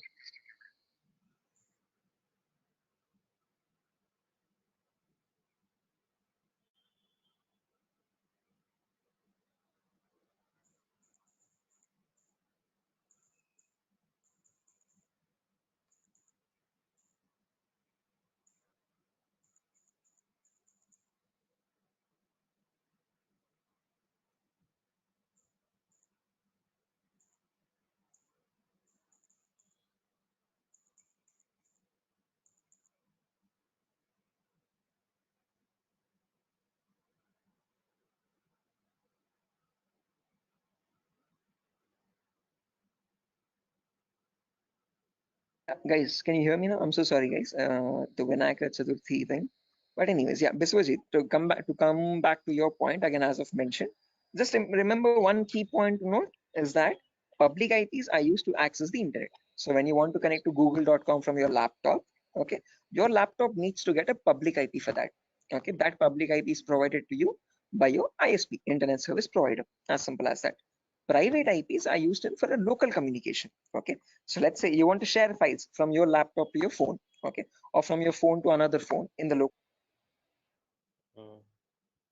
okay, understood. So yeah, now when we come to private IPs, guys, again, I guess I was muted over there. As I've mentioned, if you have multiple devices in a local network, now if you want to share files or anything from one device to the other device, if you want to share files from your phone to your laptop, or from your laptop to another phone or so, Like, okay, you don't need public IP, you just need private IPs over there. look, I understood. So means like there is one IP that is public to all, and but for that against to public IP, there is also private IP to work internally for the Internally, exactly. For internal communications, you have the private IP. Okay, for external, for connecting to a public service, there you would need a public IP. Okay, is that clear, guys? Yes. Right, perfect. Sure. So yeah, again, that's that for today's class, guys. Nothing further to discuss. Okay, we're already Hello. past our. Yeah, Prasad. Yeah, sir, sorry to ask you like this, sir. I have joined, half an hour late to the class, so I want to know the index. No worries, Prasad. I actually myself started the class 20 minutes late today, so I'm pretty sure you haven't missed much. Okay, but let me share the index as well, just since you have asked. I have shared this in the demo session a couple times earlier. I hope you have attended the demos as well. If not, No, once. no. Okay, no worries. You can access that from Durgasoft's official YouTube page as well. This is the course content, guys. Okay, so we'll have a few introductory classes first, basic networking concepts, Linux and Windows commands, Windows Server configuration, virtualization, how to install Kali Linux. After all these introductory concepts are done, then we'll go into the advanced concepts. Okay, gaining access, malware attacks, network penetration testing, web application pen testing, basic cloud security, all that. Okay, so if time permits, Prasad, please go through the YouTube demo tutorial so that you have a much better picture. In the demo, I've explained what are topics that we are discussing in the course, what we'll be learning out throughout the course. So it's much better if you go through the demo once time permits. Okay, thanks for sharing information. Sure, definitely, guys. Again, guys, I'm gonna end the session over here for now. Before I end, I want all your email addresses. Can you please drop it in the chat box so that I can share this notepad file with you? You can go through the notepad file when time permits. Okay. And in tomorrow's class, again, I'm gonna be starting the class sharp at 8 o'clock tomorrow, guys. So sorry for the delay today, but tomorrow there won't be any delay at all. And yeah, someone asked me. Sir, I sent my email ID. Yeah, sure. I've seen that, guys. So please just drop your email in the chat box over here, and from there I can just add the notepad file. Chat box.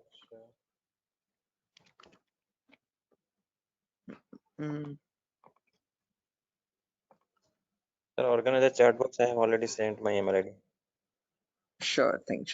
Nice.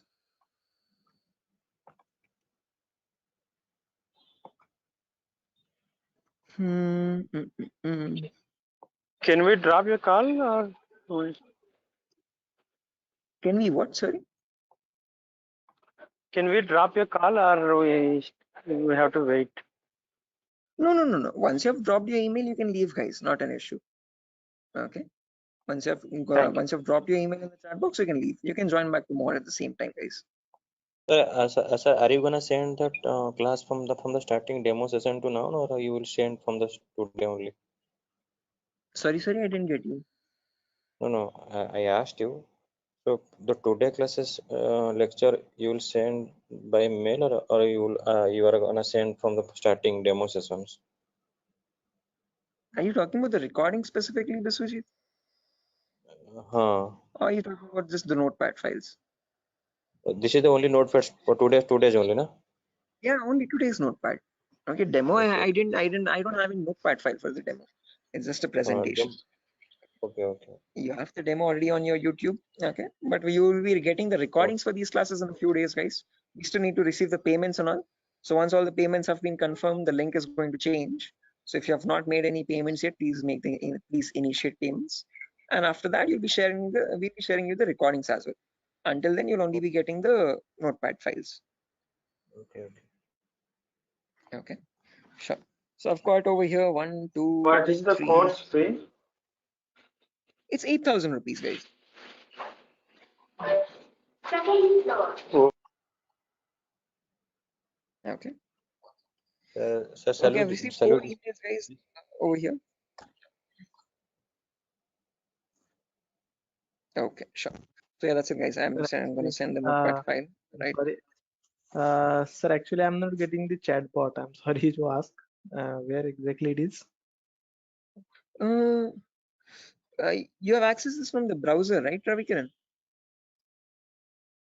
From the link? On the top right corner, you can see actually, I'm accessing it from the application, so that's why I'm not getting that. I think. Okay. On the top right corner, do you see some blurred space or blank or dots or something? Top right corner or top left corner? Anywhere? Just a second. Let me do one thing, Ravikiran. Just spell out your email. I'll note it down. I'll write it down. Yes, Deshmukh. DESHMUKH. 1 second. Yes. DESHMUKH. RGD. R for rabbit, G for goat, and D for G for goat. G, okay. G for goat. D. Okay, D. Yeah. @gmail.com. Perfect. Okay. Thank you. Okay, guys. Right. So yeah, that's that, guys. Nothing further. I've received 5 emails, and on those 5 emails, I've sent the notepad file. You can access them. And tomorrow's class will continue from where we left off. We'll discuss much more in detail about these private and public IPs. We'll discuss what these classes are, class A, B, C, D, and E. And I promise we'll discuss what DNS and DHCP servers are. Okay. So yeah, that's it, guys. Nothing further. I'll exit the session, and I'll see you tomorrow at the same time. Okay, at 8 o'clock. Okay, sure. Bye bye, guys. That's it. Bye, guys. Thank you, sir. Thank you, guys. Bye bye. Have a good day tomorrow. I'll see you soon. Thank you, sir. Good night. Good night. Good night.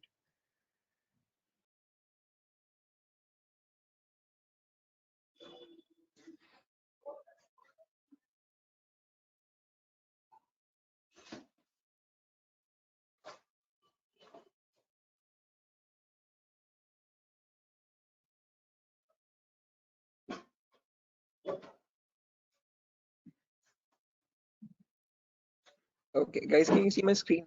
Is it visible? Yes, sir. It is visible. Yes, sir. Right, perfect.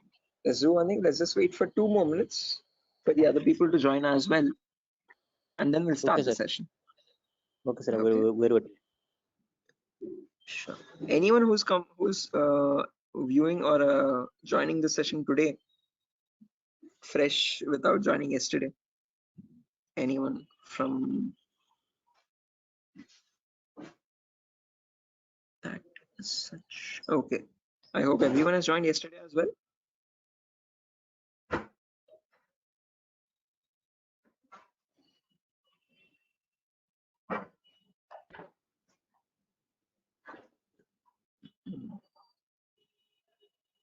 Oh, Anand, this is your first class. Achha.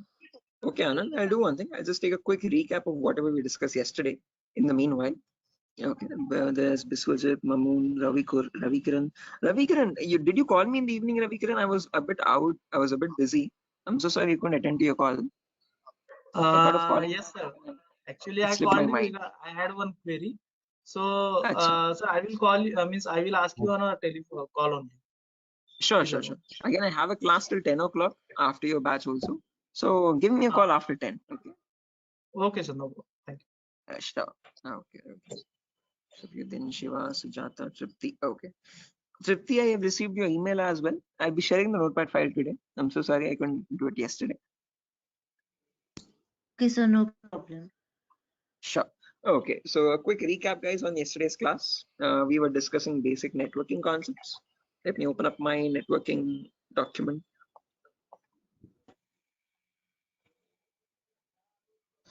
Yes. So again, we are in the first prerequisite concept, guys. We're understanding what basic networking concepts are. So Anand, what we discussed yesterday was basically IPv4 addresses. Okay.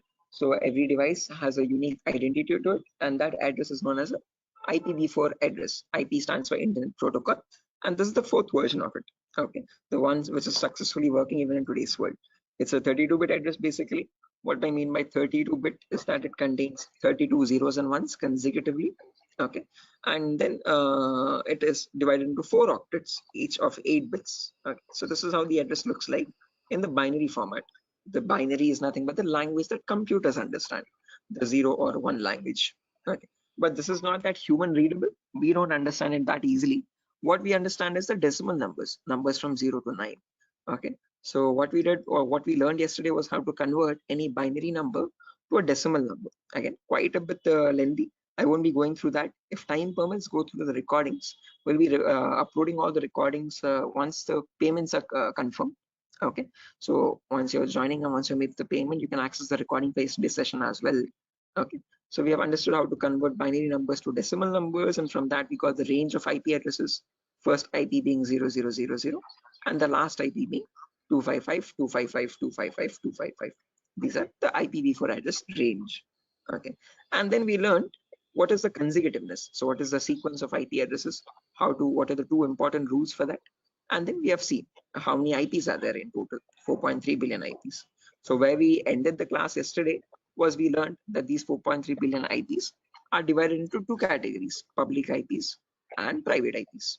Okay, so this is where we worked up to, guys, in the last class. Okay, so we have to continue from here onwards in today's. So yeah, this is the new thing. Okay, so let's get started, guys, without any further ado. So if you remember yesterday, as I've mentioned, there are 2 categories, public and private. Okay, public IPs are the IPs given to you from the ISP, internet service provider. Okay, whatever ISP you have at your home, Act Fibernet or Airtel or Tata Docomo or BSNL, these all companies are known as internet service providers. They provide you or they give you the service of internet. Okay, so whenever you want to access a website, okay, which is on the internet facing side, you always need a public IP on your system. Private IPs, on the other hand, are for intranet, for local communications. Okay, so in your device, in your network, if you have your phone, your laptop, your smart TV, your smartwatch, and so and so, if each of these devices want to communicate with one another, they have to have their own unique identities. Okay, and that local unique identity is known as a private. Okay, now if you remember, I've told you that there are two categories only, but there's one more categorization. All these 4.3 billion IP are again categorized into 5 classes. Okay, why classes? I'll explain that very shortly. Okay, but just to understand, as I've mentioned, there are 5 classes. Let me draw it out and show you. Just a second, guys. Shall we write something or you? No, again, if you want a running notes, you can write side by side, guys. Okay, as I'm teaching. But if not, as I've mentioned, just like yesterday, I'll be sharing the same recording notepad file. So I've already shared the notepad file with a lot of students, whoever gave me their email addresses yesterday. If not, I'll share again. Okay. So yeah, I was telling about 5 classes, as I've mentioned. So this is how your classes are categorized. So if I take this whole big box over here, I hope the drawings are visible, guys. Let's say this whole huge box is my IPv4 addresses, the whole IPv4 range. Addresses. How many addresses do we have in total? 4.3 billion addresses. Okay. Now these 4.3 billion addresses are divided into 5 categories. Okay. So let me draw some smaller boxes. So this is the first class, class A. Then you have class B, and then class C, and class D, and class E. So these are the 5 boxes. Okay. So this is class A, as I've mentioned. Then there is class B. Then there is C, D, and E finally. Now each of these classes again are categorized into public and private IPs. We have already seen this yesterday. So this has some public and private IPs. This has some public and private IPs again, class B. Class C also has some public and private IPs. Class D and class C, there are no private IPs. All of them are directly public. So class A has a few public IPs and a few private IPs. Okay. Similarly, class B also public and private. Class C also public and private. But class D and class E, they have no private IPs. All of them are public IPs only directly. Okay. So if you want to take a screenshot or anything, guys, you can take a screenshot of this image of like a classification of IP addresses, a very simple diagram. Okay. So from this diagram, you can remember which classes have what type of IPs. Okay. So can I clear the drawings, guys, if you're done? Yes, sir. Right. Now, let's try to understand the range of each of these classes now, one by one. So as I've mentioned, the first IP starts at 0000. Last IP ends at 255, 255, 255, 255. These are my 5 classes. And guys, you have to memorize these values. Okay, these 5 lines of data. So class A starts at 0000, and this ends at 127, 255, 255, 255. Since this is ending at 127, and all these 3 octets are filled to 55s, then the next number starts at 128. So class B, that is why, starts at 128,000 and ends at 191, 255, 255, 255. Since this is ending at 191, class C starts at 192,000. And this goes all the way up to 223, 255, 255, 255. Since this is ending at 223, class D starts at 224 and ends all the way up to 239, 255, 255, 255. And finally, since this is at 239, class C starts at 240. So all you have to remember is 4 numbers, guys. This 127, 191, 223, and 239. Easy ways to remember. On left side, you have all even numbers. Right side, you have all odd numbers. Okay, 0 to 127, 128 to 191, 192 to 223, 224 to 239, 240 to 255. Okay, on the left side, you have all zeros. On the right side, you have all 255s and 3 options. Okay. Now these are the classes: class A, B, C, D, and E. Again, in each class, if you remember, I've told you they are public and private IPs. So in class A, between 0000 and 127, there's a range 10000 to 10255. These are the Okay. public, private IPs in class A. Any IP outside this range by default is a public IP. That is a key important rule to remember. Okay. Any IP between this range is a private IP. Any IP outside this range in class A is a public IP. Okay. Similarly, in class B also, between 128 and 191, there's a small range, 172 1600 to 172 31 255. This is the private IP range in class B. Any IP inside this is a private IP. Any IP outside this range is a public IP. Similarly, in class C also, between 192 and 223, 190 to 16800 to 190 to 168 255. Any IP inside this range is a private IP. Any IP outside this is a public IP.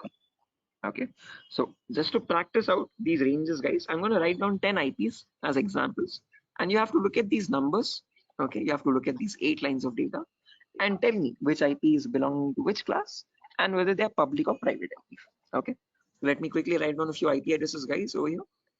Okay, one last time, just to make you understand, if we take a class A example, so between 0000 and 127.255.255.255. So this is the whole class A range, guys, as you can see, between 0000 and 127.255.255.255.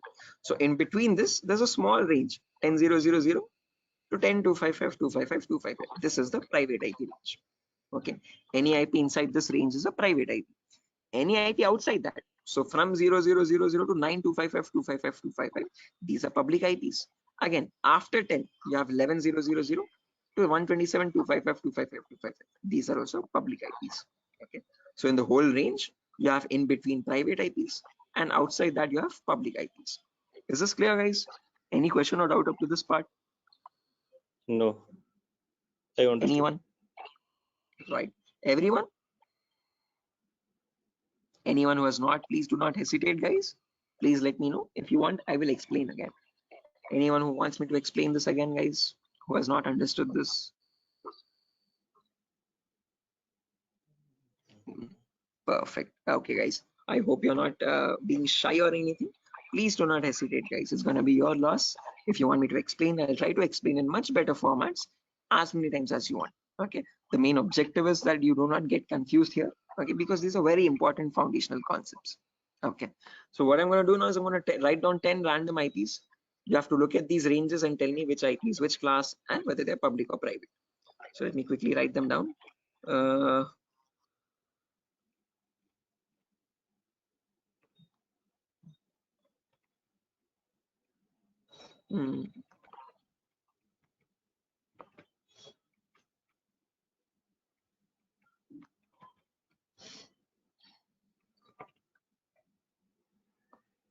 Sorry.